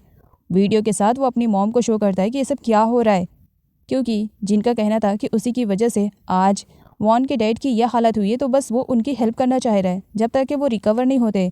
तो वहीं पर मॉम का कहना था तुम मेरे बेटे हो, मुझे बिल्कुल भी पसंद नहीं आता है कि तुम उस 2 टके की लड़की के पास जाओ और उसकी हेल्प करो। अरे मरने तो ऐसे लोगों को जिनको बहुत ही ज़्यादा बुरा लगता है कि उसकी मॉम इतनी समझदार है, लेकिन वॉन को लेकर के वो इस तरीके से बातें कर रही हैं। तो नाइट में ही घर छोड़ करके चला जाता है। मॉम उसे रोकती भी हैं लेकिन वो नहीं रुकता है। तब यहाँ पर पीम सुचित को कहती है, एटलीस्ट तुम तो रोको, वो इतनी रात गए पता नहीं कहाँ जाएगा। जिस पर सुचित का कहना था, मेरा बेटा इस वक्त जो कर रहा है वो सही कर रहा है, गलती उससे हुई है तो भरपाई भी उसे ही करनी चाहिए। लेकिन मुझे समझ में नहीं आ रहा कि पता नहीं तुम्हारी खोपड़ी में क्या चल रहा है, तुम अपने बेटे को क्यों नहीं समझ पा रही हो कि वो सही है। ग्रैनी के हाथों का थप्पड़ टीका को बिल्कुल भी बर्दाश्त नहीं होता है और वो तो ग्रैनी का सफाया करने के लिए पॉइजन भी लेकर आई हुई थी और वो यहाँ पर चाय को कहती है कि वो जा करके अपनी मॉम को जहर दे। और ऐसा करने के लिए जब चाय मना करता है तब टीका उसे मारती भी है। इमोशनली और प्यार दोनों का यूज़ करके उसे किसी तरीके से कन्विंस कर ही लेती है और साथ ये भी कहती है कि अगर उसने ग्रैनी को पॉइजन नहीं दिया तो फिर वो डुएंग को जा करके सच्चाई बता देगी। चाई नहीं चाहता था कि डुएंग के सामने किसी भी सच्चाई का पता चले, तब वो चुपचाप पॉइजन लेकर के वहाँ से चला जाता है और उसकी मजबूरी को इस तरीके से फ़ायदा उठा करके टीका काफ़ी खुश थी। नाइट में वॉन स्टडी कर रही थी, तभी उसके पास जिन का कॉल आता है। जिन कहता है, क्या तुम मुझसे मिलने के लिए आ सकती हो? वॉन कहती है, इतनी रात गए मैं तुमसे मिलने के लिए क्यों आऊँगी? जिन कहता है, इस वजह से क्योंकि मैं तुम्हारे घर के सामने हूँ। वॉन विंडो से देखती है, क्या इतनी रात गए तुम मेरे घर पर? लेकिन क्यों आए हो? जिन कहता है, बस मुझे तुमसे थोड़ी सी बात करनी है, क्या तुम आ सकती हो? वॉन कहती है, हाँ ठीक है। वॉन जिन से मिलने से पहले अपने पेरेंट्स के पास जाती है और उनसे परमिशन लेती है। मॉम डैड, जिन आया है नीचे, शायद उसे मुझसे कुछ बात करनी है, क्या मैं मिलने के लिए जाऊँ? पेरेंट्स परमिशन दे देते हैं, जिसकी वजह से वॉन आगे जिन से मिल पाती है। जिन वॉन से कहता है, आज मेरी मॉम ने जो कुछ भी किया अंकल आंट के साथ और तुम्हारे साथ, आई नो कि उन्होंने बहुत ज़्यादा गलत किया, उन्हें ऐसा नहीं करना चाहिए। उनके बिहाफ में मैं यहाँ पर तुमसे सॉरी बोलने के लिए आया हूँ। मेरी मॉम ऐसी नहीं है, बस वो मुझे लेकर के थोड़ी सी पॉजिटिव हैं। वॉन जिन की सॉरी को एक्सेप्ट कर लेती है, लेकिन बाद में जब उसे मालूम पड़ता है कि जिन गुस्से में घर छोड़कर आया है, तब उसे समझाती है कि ठंडे दिमाग से सोचो, वो तुम्हारी मॉम है, तुम उनके बेटे हो। अगर थोड़ा सा उन्होंने गुस्सा कर दिया तो इसका मतलब ये नहीं कि तुम घर छोड़कर चले आओगे। जाओ, वो तुम्हारी मॉम है और हाँ, उनसे सॉरी ज़रूर बोलना, सब कुछ ठीक हो जाएगा। वॉन के समझाने पर जिन वापस जाने के लिए तैयार हो जाता है। नाइट में मालती ड्रीम देखती है कि वॉन को उससे छीनने के लिए उसके रियल पेरेंट्स और रियल ग्रैनी आ चुकी है और दोनों मिल करके वॉन को उससे छीन रही हैं। जबकि मालती अपनी जान लगा देती है कि वो वॉन को उनके पास न जाने दे, लेकिन एंडिंग में वो वॉन को छीन लेते हैं। यही ड्रीम देख करके मालती रोने लगती है। तब वॉन आती है और अपनी मॉम को जगाती है। मॉम जब यहाँ पर वॉन को अपने सामने देखती हैं तो टाइटली हक कर लेती हैं, तो मेरी बेटी हो, तुम्हें मुझसे कोई भी छीन नहीं सकता है। वॉन कहती है, मॉम बात क्या है? अच्छा ठीक है, आप शांत रहो, देखो मैं यहीं पर हूँ। और मॉम, इतना ज़्यादा रोने की ज़रूरत नहीं, मैं आपकी बेटी हूँ, मैं आपको छोड़ करके कहाँ जाऊँगी? कहीं नहीं जाऊँगी मॉम, बस आप शांत रहो और सो जाओ। नेक्स्ट मॉर्निंग वॉन के सिटी वाले फ्रेंड्स आ जाते हैं। जब उन्हें मालूम पड़ता है कि वॉन इस वक्त मुसीबत में है और उसने एक रेस्टोरेंट खोला है, तो वो लोग उसके रेस्टोरेंट को चलाने के लिए और उसकी हेल्प करने के लिए आए हुए थे। वॉन अपने दोस्तों को अपनी फैमिली वालों से इंट्रोड्यूस करवाती है। अब उन लोगों ने काफ़ी टाइम से ट्रैवल किया था, काफ़ी थके हुए भी थे और भूखे भी थे, तो यहाँ पर वॉन की फैमिली वाले उन्हें अच्छी तरीके से ट्रीट करते हैं। वॉन की फैमिली वालों के हाथों का बनाया हुआ खाना उन दोनों को काफ़ी पसंद आता है और काफ़ी इंजॉय करके खाते हैं। और उसी टाइम जिन भी आ जाता है और उसे भी वॉन के दोनों फ्रेंड्स के बारे में मालूम पड़ता है। सबको एंजॉय करता हुआ देख वो भी उन लोगों के साथ एंजॉय करने लगता है। वॉन की फ्रेंड तो जब फर्स्ट टाइम जिन को देखती है तब तो उस पर लट्टू हो जाती है, कितना हैंडसम है। टीका के कहने के बाद भी चाई ने अपनी मॉम को अभी तक पॉइजन नहीं दिया था, जिसकी वजह से टीका को काफ़ी गुस्सा लगा था और वो यहाँ पर चाय की क्लास ले रही थी। लेकिन चाई ने साफ मना कर दिया था, मैं अपनी मॉम को पॉइजन नहीं दूंगा, तुम्हें जो करना है वो कर लो। जिन वॉन के रेस्टोरेंट के साथ साथ उसके डैड का भी अच्छे से ख्याल रखने लगा था और डैड को भी अब धीरे धीरे जिन पसंद आ रहा था। उन दोनों की अब अच्छी जमने लगी थी। सोशल मीडिया के थ्रू डक को मालूम पड़ जाता है कि जिन वॉन के साथ कुछ ज़्यादा ही टाइम स्पेंड कर रहा है, जिसकी वजह से उसे बहुत ही ज़्यादा बुरा लगता है और उसकी आंखों में आंसू थे, क्योंकि वो जिन से प्यार करती है और वो बिल्कुल भी बर्दाश्त नहीं कर सकती है कि जिन किसी और के साथ रहे। डक ने अपनी लाइफ में अपने पेरेंट्स से जो कुछ भी मांगा था, उसकी एक ही मांग पर उसकी सारी चीज़ें और सारी ख्वाहिश को पूरी की गई थी। आज इसी का नतीजा है कि वो इतनी ज़्यादा बिगड़ैल बन चुकी है और वो यहाँ पर जिन की डिमांड करती है। अब जिस काम को चाय ने करने से मना कर दिया था, टीका यहाँ पर खुद करती है और ग्रैनी की कॉफ़ी में एक ऐसी मेडिसिन मिलाती है जिससे धीरे धीरे उनकी बॉडी पैरालाइज हो जाएगी। और मेडिसिन मिलाई हुई कॉफ़ी को वो काई को देती हैं और कहती हैं कि ग्रैनी को दे दो। ग्रैनी उस कॉफ़ी को पी लेती हैं। टीका ने ये सब कुछ इस वजह से किया ताकि किसी को भी उस पर डाउट ना हो। ग्रैनी के रिक्वेस्ट करने पर काई उनके रियल ग्रैंड डॉटर को ढूंढने के लिए निकल पड़ा था और उसने नेकलेस और रिंग वाली फ़ोटो छपवा कर सारे लोगों में बांट दी थी कि अगर इसके बारे में किसी को भी खबर मिले तो वो उसे इन्फॉर्म करे। कई सालों के बाद कोइंसिडेंटली एक बार फिर से मिली और बो दोनों आपस में टकरा जाते हैं पास्ट वाले फाइटिंग को लेकर के। अब यहाँ प्रेजेंट में उन लोगों की धमाकेदार वाली फाइटिंग स्टार्ट हो जाती है और इस फाइटिंग के चक्कर में मिली बहुत बुरी तरीके से पिट जाती है। मिली टीका को इन्फॉर्म करती है कि ग्रैनी अपनी ग्रैंड डॉटर को ढूंढने के लिए निकल पड़ी है और नेकलेस और रिंग वाली फ़ोटो भी उसे शो करती है, जहाँ पर टीका का कहना था चाहे जो कुछ भी हो जाए वो रियल वाली ग्रैंड डॉटर तो अब इस घर में कदम नहीं रख पाएगी। मेरी बेटी का हक मैं किसी को भी छीनने नहीं दूंगी। टीका अब रिवेंज में इतनी आगे निकल चुकी थी कि उसने एक लड़के का सहारा लिया। उसने उस लड़के के साथ डील की कि रियल ग्रैंड डॉटर को वो ढूंढ कर मारे और इसके बदले में उसने अपनी बॉडी का सौदा किया था और यहाँ पर वो किसी अननोन पर्सन के साथ नाइट स्पेंड करती है ताकि आगे चल करके वो रियल डॉटर को उस लड़के के सहारे मरवा सके। रियल ग्रैंड डॉटर की ढूंढाई स्टार्ट हो चुकी है। इसके बारे में जल्द ही मालती और मैट को भी मालूम पड़ जाता है। वो दोनों अब परेशान होने लगते हैं कि कई सदियों से उन्होंने वॉन को सबसे छुपा कर रखा है, लेकिन अगर इस चैन और इस रिंग को किसी ने पा लिया तब फिर वो वॉन तक पहुंच जाएगा, जबकि मालती ऐसा बिल्कुल भी नहीं चाहती थी। इसी वजह से वो अपने हस्बैंड से वो गोल्ड वाली चेन जिसमें रिंग अटैच थी वो ले लेती है और उसके बाद आधी रात में चुपचाप जाकर उसे समंदर में फेंक देती है। उन्हें लग रहा था कि वॉन तक पहुंचने के सारे सबूत उन्होंने मिटा दिए हैं, लेकिन उन्हें बिल्कुल भी आइडिया नहीं है कि अभी तो स्टोरी स्टार्ट हुई है। नेक्स्ट मॉर्निंग जिन, वॉन और उसके बाकी दोस्त सब लोग निकल पड़ते हैं फिशिंग करने के लिए, लेकिन यहाँ पर उनके हाथ एक ऐसी मछली लगती है जिसे देख करके जिनका कहना था पता नहीं ये फिश कुछ अजीब से लग रही है, मानो इसके पेट में कुछ है। और ये वही फिश रहती है जिसने उस चैन जिसमें रिंग अटैच थी उसको निगला हुआ था। वॉन का रेस्टोरेंट बंद करवाने के लिए टीका ने एक नया प्लान रचा था और उसने जस्ट वॉन के बाजू में ही एक अपना नया रेस्टोरेंट ओपन करवाया था। फाइनली आज ही वॉन ने भी अपने रेस्टोरेंट का उद्घाटन किया था और यहाँ पर कस्टमर्स को बुलाने के लिए उसने न्यू ट्रिक का यूज़ किया था। उसने थाई कल्चर में खुद को रेडी किया था और डांस भी कर रही थी और साथ ही गाना भी गा रही थी और उसके फ्रेंड्स भी उसे सपोर्ट कर रहे थे। थोड़ी ही देर में वॉन के रेस्टोरेंट पर तो भीड़ लग जाती है। कुछ लोग तो वहाँ पर खाना खाने के लिए आए थे, लेकिन कुछ लोग तमाशा देखने के लिए आए थे क्योंकि वहाँ पर टीका आई हुई थी उससे लड़ने के लिए कि उसके रेस्टोरेंट में आने वाले कस्टमर्स को वो रोक रही है और अपने रेस्टोरेंट में बुला रही है। डुक तो पहले ही से ही वॉन को बिल्कुल भी पसंद नहीं करती थी और उसे मौका मिल जाता है वो वॉन का पूरा बनाया हुआ खाना बर्बाद करती है और उसी के ही फ्रेंड्स के ऊपर फेंक देती है और गलती से वो जिन के भी ऊपर फेंक देती है। इनको बिल्कुल भी अच्छा नहीं लगता है कि इस तरीके से डुक वॉन के रेस्टोरेंट के सामने हंगामा क्रिएट करिए। इसी वजह से वो डुक को वहाँ से जाने के लिए कहता है। जिन के फेस पे पूरा खाना लगा हुआ था और उसकी आंखों में मिर्ची लग रही थी। अब यहाँ पर वॉन उसकी अच्छी केयरिंग कर रही थी और उसके फेस को भी क्लीन कर रही थी। जिन वॉन से कहता है इतने ब्यूटीफुल वाले अवतार में अगर इस तरीके से इतने प्यार से तुम मेरे फेस को क्लीन करती रहोगी तो कहीं मुझे तुमसे प्यार न हो जाए। आगे वॉन या डक या टीका में कोई लड़ाई झगड़ा न हो, इसी वजह से जिन उन दोनों के बीच कॉन्ट्रैक्ट पेपर रखता है और उन दोनों से साइन करवा ही लेता है कि आगे चल करके दोनों अपने अपने रेस्टोरेंट के लिए कभी एक दूसरे से झगड़ा नहीं करेंगे। आई के थ्रू डुएंग को भी मालूम पड़ जाता है कि थोड़ी देर पहले रेस्टोरेंट में कितना बड़ा हंगामा हुआ था। डुएंग बजाय डक को समझाने के लिए वो यहाँ पर वॉन को आती है धमकी देने के लिए।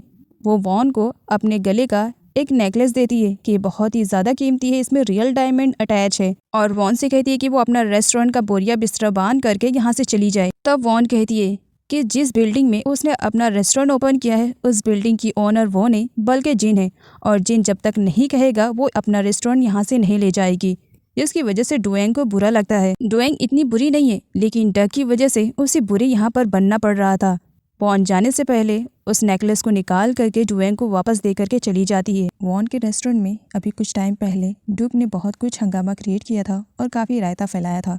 उसे समेटने के लिए सभी लोगों को काफ़ी टाइम लगा था, लेकिन इतना सब कुछ करने के बाद भी डुक का दिल अभी नहीं भरा था। वो वॉन और उसके रेस्टोरेंट के पीछे अपने कुछ जासूस लगवा देती है ताकि पल पल की खबर उसे मिलती रहे कि आखिर वॉन के रेस्टोरेंट में चल क्या रहा है।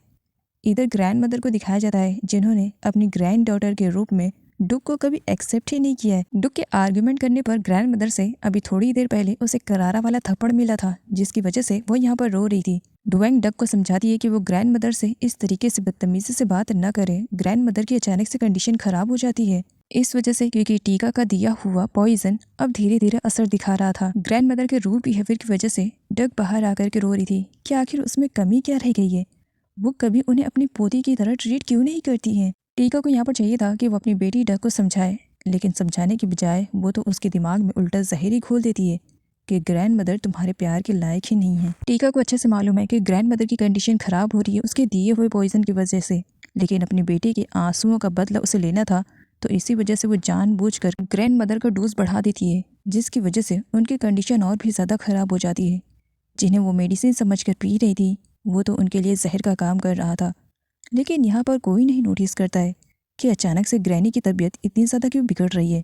लेकिन अगर कोई नोटिस करता है तो वो था चाई, क्योंकि चाई और टीका की तो ऑलरेडी इस बात को लेकर के बहस हो चुकी थी, और इस तरह अचानक से ग्रैनी की कंडीशन खराब होते हुए उसे डाउट होने लगता है। इसी वजह से जिस कप में ग्रैंड मदर ने उस पॉइज़न को पिया था वो उसे जांच करवाने के लिए लेकर जाने वाला था, लेकिन टीका अपनी चालाकियों से रोक देती है। इधर जिन को दिखाया जाता है जो कि खाने को एंजॉय करते हुए उसके फेस पे एक बड़ी सी स्माइल थी, इस वजह से क्योंकि उस खाने को किसी और ने नहीं बल्कि वॉन ने अपने हाथों से बना करके जिन को दिया था, जिसे बड़े प्यार से वो खा रहा था। जिन की मॉम को जब मालूम पड़ता है कि उनका बेटा वॉन का दिया हुआ खाना खा रहा है, उसके बाद क्या खाने की इंसल्ट करते हुए उसे पूरी तरीके से बर्बाद कर फेंक देती हैं। साथ ही यहाँ पर वो अपनी अमीरी का घमंड भी दिखाती हैं कि वो इस तरीके की फूड को तो बिल्कुल भी नहीं खाती हैं, अरे छूना नहीं पसंद करते हैं, तो फिर उनका बेटा कैसे खा सकता है। जिन अपने मॉम के इस बिहेवियर की वजह से बहुत ज़्यादा डिस्टर्ब होता है, वो उन्हें समझाने की कोशिश करता है, लेकिन मॉम तो समझने का नाम नहीं ले रही थी। इधर चाय को दिखाया जाता है जो बड़े ही चालाकी के साथ टीका का पर्स लेकर के उसके रूम की की को निकाल लेता है, क्योंकि उसके रूम में जा करके ही सच्चाई पता चल सकती थी। रूम में आने के बाद चाय पूरी तरीके से छानबीन करता है, लेकिन उसे कुछ भी नहीं मिल पाता है। किसी की आहट सुन करके वो तो वहाँ पर छुप जाता है, और तभी वहाँ पर एंट्री हो जाती है टीका की। टीका को कुछ डाउट हुआ था, इसी वजह से वो अपना रूम चेक करने के लिए आती है, और पीछे से उसका ये लवर भी आ जाता है। टीका का ये नया वाला बॉयफ्रेंड तो बस रोमांस करने के लिए ही दीवाना था, लेकिन टीका कहती है फिलहाल मुझे वो बोतल दो जो मैंने तुम्हें दी थी, और वो पॉइजन वाला बोतल टीका के हाथ में देता है। एंड यहाँ पर पीछे से चाय भी देख लेता है। उन दोनों के जाने के बाद चाय उस बोतल को ले लेता है और उसमें जो मेडिसिन थी उसे बर्बाद करके उसमें नॉर्मल वाटर फिल कर देता है कि अब ग्रैनी को कुछ नहीं होगा। जेन, वॉन और बाकी सारे लोग मिल करके वॉन के रेस्टोरेंट के लिए कुछ न्यू रेसिपी ट्राई कर रहे थे, एंड यहाँ पर सब लोग एक दूसरे के साथ इंजॉय भी कर रहे थे। तो वहीं पर डक के भेजे हुए जासूस वॉन और जिन की फुल वीडियो बनाते हैं, और उसके बाद उसे सबूत के तौर पर डक को सेंड कर देते हैं कि उसका होने वाला हस्बैंड किसी और लड़की के साथ कुछ ज़्यादा ही खुश दिखाई दे रहा है। जिन और वॉन को वो जितना दूर रखना चाह रही थी उतना ही वो दोनों एक दूसरे के करीब जा रहे थे। इसी वजह से डक को और भी ज़्यादा बुरा लग रहा था। जिन वैसे तो बहुत रिच फैमिली से बिलोंग करता है, उसकी पर्सनैलिटी एकदम हाई फाई वाली है, लेकिन जब से उसे वॉन मिली है उसका नेचर, उठने बैठने का स्टाइल बहुत अलग हो चुका है। वो यहाँ पर सारे लोगों के साथ फिशिंग करने के लिए आया था और उसे ये सब करके काफ़ी मज़ा आ रहा था। इस फन में थोड़ा सा और फन ऐड हो जाता है। वॉन जिन के फेस पे मिट्टी लगा देती है ये कहते हुए कि इस लुक में वो और भी ज़्यादा हैंडसम लग रहा है। अब जिनकी बारी आ जाती है वो भी वॉन के फेस पे मिट्टी लगा देता है, तुम भी बहुत ही ज़्यादा प्रीटी लग रही हो इस लुक में। और सब एक दूसरे के ऊपर पानी फेंक रहे थे और खूब इंजॉय कर रहे थे। वॉन के घर पर ग्रैनी आई हुई थी वॉन के पेरेंट्स को विजिट करने के लिए। अपनी फैमिली वालों के बिहाफ में वॉन और उसके पेरेंट्स से वो माफ़ी मांगती है। वॉन उनका हाथ पकड़ लेती है, आप इस तरीके से माफ़ी मांगकर मुझे गिल्ट फील मत करवाइए, आप हम लोगों से बड़ी हैं, इस तरीके से प्लीज़ सॉरी मत कहिए। मालती ग्रैंड मदर को देख करके थोड़ी सी परेशान तो होती है, लेकिन सेटिस्फाई भी फील करती है कि कोई भी सबूत ऐसा नहीं है जो वॉन की सच्चाई खोल सके। वॉन ग्रैंड मदर के लिए कुकिंग करने के लिए जाती है और उसके हाथ वही फिश लगती है जिसमें से लॉकेट बाहर निकलती है, वही गोल्ड वाली। उसे याद आता है कि फिश को लेकर के जिन ने कहा था कि उसके पेट में कुछ अजीब सा लग रहा है, लेकिन किसी ने उसकी बातों पर ध्यान नहीं दिया था। मॉम तो शॉक में हो जाती है। जिस सबूत को मिटा करके वो सेटिस्फाई फील कर रही थी वो सबूत तो खुद ही वॉन के हाथ लग चुका है। वॉन जब उस लॉकेट को ध्यान से देखती है तब उसे याद आता है कि काई इसी लॉकेट को ले करके ग्रैंड डॉटर को ढूंढने की कोशिश कर रहा था। तब यहाँ पर वो अपने पेरेंट्स को भी बताती है। मॉम यहाँ पर वॉन से कहती है कि इस लॉकेट के बारे में वो किसी को भी कुछ भी न बताए, जबकि वॉन का कहना था मॉम आपको मालूम भी नहीं होगा इस लॉकेट को लेकर के काई कितना ज़्यादा परेशान था, अगर ये हमें मिल गया है तो हमें उसे बताना चाहिए, हो सकता है इस लॉकेट की हेल्प से वो अपनी ग्रैंड डॉटर तक पहुँच जाए। यहाँ पर मालती काफ़ी डरी हुई थी, वॉन से किसी भी तरीके से वो लॉकेट छीनना चाह रही थी। इसी वजह से अपनी लाइफ में फर्स्ट टाइम वो अपने हाथ में स्टिक भी ले लेती हैं वॉन को मारने के लिए कि तुम मेरी बात क्यों नहीं मान रही हो, इस लॉकेट को मुझे दो। और वॉन लॉकेट देने से मना कर रही थी कि इससे किसी की ग्रैंड डॉटर मिल सकती है, लेकिन मॉम रो रही थी तुम ऐसा नहीं करोगी। जिन ग्रैनी को ड्रॉप करने के लिए गया था जहाँ पर डक ने उसे देख लिया था, डक तो जिन के गले ही पड़ गई थी, उसे हक करके उससे लिपट कर उससे फोर्सफुली किस करना चाह रही थी, ये जताने के लिए कि जिन उसका है और उसी का ही रहेगा। और जिन को ये सब कुछ बिल्कुल भी बर्दाश्त नहीं हो रहा था। एंड तभी वहाँ पर काई आ जाता है और जिन को अच्छा मौका मिल जाता है तो वो वहाँ से चला जाता है। वॉन बाकी सारे लोगों को बता देती है कि उसे लॉकेट मिल चुका है, लेकिन इस लॉकेट के पीछे की क्या हिस्ट्री है एग्जैक्ट में वॉन को अभी बिल्कुल भी आइडिया नहीं है। वॉन यहाँ पर बताती है कि उसकी मॉम को कुछ मालूम है, लेकिन उसकी मॉम नहीं बता रही है। वॉन तो पहले रिक्वेस्ट करके पूछती है, कोई कुछ नहीं बता रहा था, जहाँ पर वॉन को अब टेढ़ा रास्ता अपनाना पड़ता है और वो घर छोड़ने की धमकी देने लगती है, जिसकी वजह से मैट अपने आप को कंट्रोल नहीं कर पाता है और वो सच्चाई बताने वाला था। मालती उसे रोकती है, इस सच्चाई से हम वॉन को खो सकते हैं। वॉन और भी ज़्यादा एक्साइटेड हो जाती है कि ऐसी क्या रहस्य वाली बात है जिसे बताने से मॉम मना कर रही हैं। लेकिन यहाँ पर मैट वॉन को सब कुछ बता देता है कि वॉन उनकी रियल बेटी नहीं है, बल्कि उन्होंने तो उसे पाल पोस कर बड़ा किया है, लेकिन वो इतना ज़्यादा प्यार करते हैं कि खोने से डरते हैं। वॉन को अपनी सच्चाई के बारे में सब कुछ मालूम पड़ जाता है कि वो कितनी रिच फैमिली से बिलोंग करती है। डुएंग और चाई उसके रियल पेरेंट्स हैं। मालती और मैट दोनों सच्चाई छुपाने के लिए वॉन से सॉरी भी बोलते हैं। मालती रोते हुए वॉन से कहती है कि अगर उसने उन दोनों को छोड़ने की कोशिश की तो शायद उन दोनों की डेड बॉडी ही वॉन को मिले, क्योंकि वॉन के बिना तो वो लोग कभी जिंदा ही नहीं रह सकते। मालती वॉन से रिक्वेस्ट करती है कि सच्चाई जो भी थी वॉन को मालूम पड़ चुका है, लेकिन वॉन उन्हीं की बेटी बनकर उनके साथ रहे, क्योंकि वॉन ही उनका एकमात्र जीने का सहारा है। नेक्स्ट डे वॉन अपनी यूनिवर्सिटी जाने के लिए तैयार हो जाती है और वो इस तरीके से खुद को प्रोटेंड करती है जैसे वो पहले थी। उसके अंदर बिल्कुल भी बदलाव नहीं था। वो जिस तरीके से सच्चाई ना जानने पर थी अभी भी वैसे ही थी। वो अपने मॉम डैड से उतना ही प्यार तब भी करती थी जितना अब करती थी सच्चाई जानने के बाद। दोनों से वो गुड बाय कहती है और साथ ये भी कि वो लोग बिल्कुल भी परेशान ना हो, वॉन उन्हीं की बेटी बनकर रहेगी। और उस लॉकेट को भी उसने अपने पास ही रखा था। वॉन को यूनिवर्सिटी ड्रॉप करने के लिए पर्सनली जिन उसके घर पर आया था और वो उसे ड्रॉप भी करता है। वो वॉन से कहता है, चलो थैंक गॉड मैंने सेफली तुम्हें तुम्हारी यूनिवर्सिटी पे ड्रॉप कर दिया है। अगर मैं ऐसा नहीं करता तो आंट बो तो मेरी अच्छी क्लास लगाती। वॉन अपने बारे में जानना चाह रही थी कि आखिर जिन को उसके बारे में कहाँ तक मालूम है, तो वो उससे पूछती है, जहाँ पर जिन उसे बताता है पास्ट के बारे में कि किस तरीके से एक एक्सीडेंट में डुएंग और चाई की बेटी पानी में बह गई। टीका ने रात दिन एक करके अपनी बेटी डग के लिए एक स्कार्फ को बुना था और बड़े ही प्यार से वो उसे देती भी है। डग तो हंसते हुए उसे एक्सेप्ट कर लेती है, लेकिन जब बाहर जाती है तब असली औकात दिखाती है और उस स्कार्फ को वो फेंक देती है कि वो उसके लायक नहीं है। लेकिन वही अपोजिट में काई को दिखाया जाता है जो कि एक की चेन देता है और वो टीका को काफ़ी पसंद आता है। जिनने फर्स्ट टाइम अपनी लाइफ में किसी लड़की को गिफ्ट दिया था और ये लकी गर्ल थी वॉन। वॉन पार्किंग एरिया में जाती है जहाँ पर जिन बस जाने ही वाला था। वॉन उसकी कार के सामने आकर खड़ी हो जाती है। जिन के पूछने पर वॉन कहती है, तुम इतने जल्दी में चले जा रहे हो, कम से कम मुझे थैंक्स तो बोलने का मौका दो इस प्रिटी से गिफ्ट के लिए। और इधर डग के जासूस यूनिवर्सिटी में भी लगे हुए थे। वॉन को यूनिवर्सिटी में देख करके वो लोग सरप्राइज भी थे कि इतनी पुअर लड़की इतने रिच यूनिवर्सिटी में कैसे आ सकती है। और साथ ही सबसे ज़्यादा तो इस बात के लिए उन्हें बुरा लग रहा था कि जिन ने उसे गिफ्ट दिया है। जल्द ही गिफ्ट के बारे में डग के चमचे डग को बता देते हैं। उसके बाद क्या वो वॉन की क्लास लेने के लिए जाती है। वॉन जिन के दिए हुए गिफ्ट को बड़े प्यार से देख रही थी तो पीछे से डग उसके हाथ से छीन लेती है। मेरे जिन की चॉइस अच्छी है, लेकिन गिफ्ट गलत हाथों में दे दिया है। वैसे अब जब तुमने छू दिया है तब तो ये सब बेकार ही है, किसी लायक नहीं है। और उसे पानी में फेंक देती है। वॉन जिन के दिए हुए गिफ्ट को पानी से बाहर निकालने के लिए जाती है। इस पर भी डुक उसे रोक लेती है। डुक उसे बहुत ज़्यादा परेशान करती है। तब वॉन उसे अब यहाँ पर मारने लगती है, उसके ऊपर तो बैठ जाती है। इस फाइटिंग में डुक के चमचे भी आ जाते हैं जो वॉन को परेशान कर रहे थे। 3 लोग एक तरफ थे और वॉन अकेले ही उन लोगों से लड़ रही थी। जल्दी इस फाइटिंग के बारे में जिन को भी मालूम पड़ जाता है जो कि वॉन को रिसीव करने के लिए आया था। जिन जब तक वहां पर पहुंचता है दोनों एक दूसरे की अच्छी तरीके से कुटाई कर चुके थे। जिन उन दोनों की फाइटिंग को सुलझाता है। जितने भी लोग वहां पर थे सब के सब वॉन की गलती देने लगते हैं। इस वजह से क्योंकि डग अमीर है, कोई भी उससे पंगा लेना नहीं चाह रहा है, क्योंकि सब जानते हैं कि डग बड़ी खतरनाक लड़की है।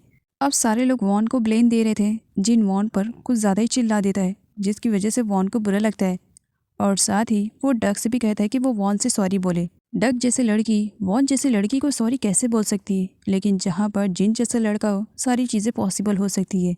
डग वॉन से सॉरी बोलती है, लेकिन जब वो जिन को लेकर के दूसरी साइड पर जाती है तब काफ़ी फ्रस्ट्रेशन निकालती है कि उसकी वजह से आज वॉन जैसी लड़की से उसे माफ़ी मांगना पड़ा। डक जिन से कहती है, मैंने तुम्हारे कहने पर उस साइको लड़की से माफ़ी मांगी, अब तुम मेरे साथ चलोगे। जिन जाने से मना कर रहा था। डक आउट ऑफ कंट्रोल हो रही थी। काई भी आ चुका था डक को रिसीव करने के लिए। जिन काई से कहता है कि वो डक को सेफली उसके घर पर ड्रॉप कर दे, तो वहीं पर वो और भी ज़्यादा गुस्से में आ जाती है। मैंने कहा मुझे तुम ड्रॉप करोगे। जिन वहाँ से चला जाता है। काई डक को हैंडल करता है और जैसे तैसे उसे घर लेकर आता है, लेकिन डक बहुत ही ज़्यादा गुस्से में थी। इस बीच उसने काई की अच्छी वाली पिटाई कर दी थी। रूम में आते ही वो काई पर सारी चीज़ें फेंकने लगती है। सब कुछ तुम्हारी वजह से हुआ। मैं ज़बरदस्ती जिन को अपने साथ लेकर आ सकती थी, लेकिन बीच में तुम्हारी टपकने की क्या ज़रूरत थी। काई की पिटाई करने के बाद जब डक शांत होती है, तब रोते हुए काई से कहती है, क्या मैं खूबसूरत नहीं हूँ? मैं प्रीटी नहीं हूँ? आखिर जिन मुझसे प्यार क्यों नहीं करता है? मैं तो उससे कितना ज़्यादा प्यार करती हूँ। क्या मेरे अंदर कोई कमी रह गई है? तब यहाँ पर काई डक को देखते हुए कहता है, तुम्हारे अंदर कोई कमी नहीं है। और उसे शांत करने के लिए यहाँ पर उसे किस करता है और उसे बताता है कि वो बचपन से उससे प्यार करता है। डक भी कहीं ना कहीं काई की इस किस में खुद को खो चुकी थी। वॉन अपनी जगह सही थी, लेकिन फिर भी जिन ने उस पर चिल्लाया था, इसी वजह से वो जिन से अपसेट थी। जिन उसे फॉलो कर रहा था कि वो कार में बैठ जाए, वो उसे ड्रॉप कर देगा, लेकिन वॉन तो उसकी कार में बैठने के लिए तैयार ही नहीं थी। और इस तरह जिन वॉन को फॉलो करते हुए उसके घर तक पहुँच जाता है और यहाँ पर अंकल आंट को सब कुछ बता देता है कि यूनिवर्सिटी में क्या हुआ था। और वो यहाँ पर वॉन से सॉरी भी बोल रहा है, लेकिन वॉन तो उसकी सुनने के लिए तैयार ही नहीं। इधर डक और काई दोनों अपनी ज़िंदगी में इतने आगे बढ़ चुके थे कि उन्होंने अपनी ज़िंदगी का इतना बड़ा फैसला यूं ही अकेले ले लिया था। किसी को खबर नहीं थी कि काई और डक एक रूम में हैं और दोनों के बीच क्या हुआ है। यहाँ पर काई डक से कहता है कि वो हमेशा से ही उससे प्यार करते आया है। वो जब भी जिन के साथ उसे देखता था, उसे बहुत ही ज़्यादा जेलसी होती थी, लेकिन फाइनली आज डक को पा करके उसे बहुत ही ज़्यादा खुशी हो रही है। और यहाँ पर वो डक से कहता है, अब उस जिन के पीछे तुम नहीं भागोगी, चाहे जो कुछ भी हो जाए, तुम बस मेरी हो और मेरी ही बनकर रहोगी। डुक टीका से उस लॉकेट के भी बारे में पूछती है कि ग्रैनी उस लॉकेट से क्या जानना चाहती है। काय का कहना था, सही वक्त आने पर मैं तुम्हें सब कुछ बता दूंगा। डोएंग को कहीं से खबर मिल जाती है कि यूनिवर्सिटी में डक के साथ कुछ तो गलत हुआ है, जिसकी वजह से वो घर जल्दी आ गई है और इसी वजह से वो डक के पास जाती है। बाहर उसकी मॉम है। जब इसके बारे में उसे मालूम पड़ता है, तब वो डर जाती है, लेकिन किसी तरीके से सिचुएशन को हैंडल करना था, तो इसी वजह से वो काई को छुपा देती है और डोर को ओपन कर देती है। मॉम के पूछने पर डक बता देती है कि वॉन की वजह से सब हुआ, जिसकी वजह से डुएंग काफ़ी गुस्से में आ जाती है और वो तो वॉन के लिए एक्शन लेने वाली थी। वो पुलिस स्टेशन में कंप्लेन करना चाह रही थी, लेकिन डक ने अभी रूम में काई को छुपा कर रखा हुआ था, इसी वजह से वो रूम से बाहर नहीं जाना चाह रही थी। अपनी मॉम से कहती है कि पहले वो फ्रेश हो जाए, उसके बाद ही वो कहीं जाएगी। पेरेंट्स के समझाने पर वॉन जिन के पास कॉल करने वाली थी, लेकिन फिर सोच में डूब जाती है, मैं कॉल करूँगी तो कहीं ज़्यादा एटीट्यूड में ना आ जाए। और इधर जिन भी वही सब सोच रहा था, मैं कॉल करूँ, उसने तो मेरी सॉरी को भी एक्सेप्ट नहीं किया है, करना चाहिए या नहीं करना चाहिए, क्या वो सो गई होगी। और एक ही टाइम पर दोनों एक दूसरे के पास कॉल करते हैं, जिसकी वजह से बिजी बताता है। अब दोनों ही परेशान थे। नेक्स्ट मॉर्निंग जिन से मिलने के लिए वॉन उसके घर पर आती है, जहाँ पर वो जिन के डैड से मिलती है। जिन के डैड का बिहेवियर वॉन के रिलेटेड काफ़ी नाइस था, जबकि जिन की मॉम का बिहेवियर काफ़ी रूड था। वॉन घर के अंदर जाने से डर रही थी।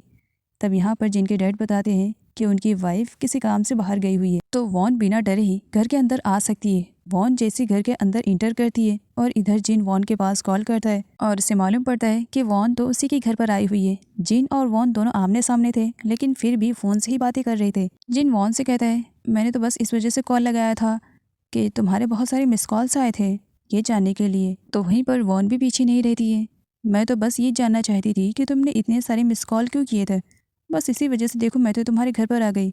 दोनों एक दूसरे का कॉल कट करते हैं और हंसने लगते हैं। वॉन जिन से कहती है कि कल मैं कुछ ज़्यादा ही रूड हो गई थी ना, मुझे तुम्हारी सॉरी को एक्सेप्ट कर लेना चाहिए था। ओके, जो कल नहीं किया वो आज कर लेती हूँ। जिन वॉन को अपने गार्डन में लेकर जाता है, जहाँ पर उसे फ्लावर्स देता है और वॉन से कहता है कि इस फ्लावर्स की स्मेल बहुत ही ज़्यादा अच्छी है। और उस फ्लावर्स की स्मेल को सूंघने के लिए जिन वॉन के कुछ ज़्यादा ही क्लोज आ जाता है, इतना ज़्यादा कि वो तो बस वॉन को किस करने वाला था, लेकिन वॉन उसे रोक देती है। तब जिन वॉन को टाइटली हग कर लेता है और वॉन से कहता है, ये लवी डवी वाला हग नहीं है, हाँ वैसे तुम्हें बता दूँ ये फ्रेंडशिप वाला हग है। वॉन अपनी ग्रैनी से मिलना चाह रही थी। जिन की हेल्प से वो ग्रैनी से मिलने के लिए तो आ चुकी थी, डक वहीं पर ही थी। डुक वैसे भी वॉन को फूटी आंख निभाती थी और वॉन को अपने घर पे देख करके वो एकदम से बेकाबू हो जाती है और उसकी काफ़ी इंसल्ट करती है। इवन वो तो उसे कैरेक्टर लेस भी बोल देती है।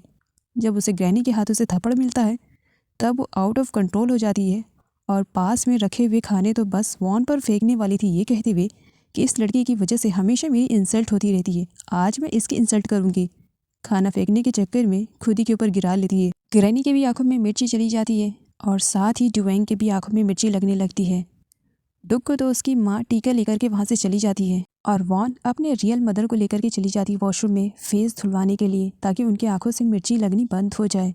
वो बड़ी ही केयरिंग के साथ उनका फेस वॉश करवाती है और साथ ही बड़ी चालाकी से डुएंग के सर से एक बाल निकाल लेती है। अब ये बाल वॉन को निकालते हुए पीछे से जीन देख लेता है। वॉन का इस तरीके से करना जीन को कुछ खटक सा रहा था। आखिर वॉन चाहती क्या है? इसकी वजह से जीन अब वॉन पर 24 घंटा नजर रखने लगा था। वॉन अपने डैड को हॉस्पिटल में लेकर जाती है उनका चेकअप कराने के लिए और बड़ी ही चालाकी के साथ खुद का डीएनए टेस्ट करवाती है क्या सच में वो डुएंग की बेटी है। और ये सब कुछ करते हुए हॉस्पिटल में जिन देख रहा था। जिन वॉन के पास कॉल करता है और उससे पूछता है कि इस वक्त वो कहाँ पर है। वॉन झूठ बोल देती है, मैं तो यूनिवर्सिटी में हूँ। वैसे तुमने कॉल क्यों किया? जिन कहता है इस वजह से क्योंकि मुझे तुम्हें रिसीव करना है। वॉन ने तो झूठ बोल दिया था। अब जिन को और भी ज़्यादा खटक रहा था क्योंकि इससे पहले वॉन ने उससे कभी झूठ नहीं बोला। जिन उसे एक अच्छी लड़की समझता था और इस तरीके से अब वो झूठ बोल रही है और डुएंग के सर का बाल और इस तरीके से टेस्ट करवा रही है। किस चीज़ का? उसे अभी कुछ आइडिया नहीं था। वो तह तक जाना चाह रहा था। जिन जब यूनिवर्सिटी जाता है तब वॉन उसे वहीं पर मिलती है। वॉन यहाँ पर गाना गा रही थी।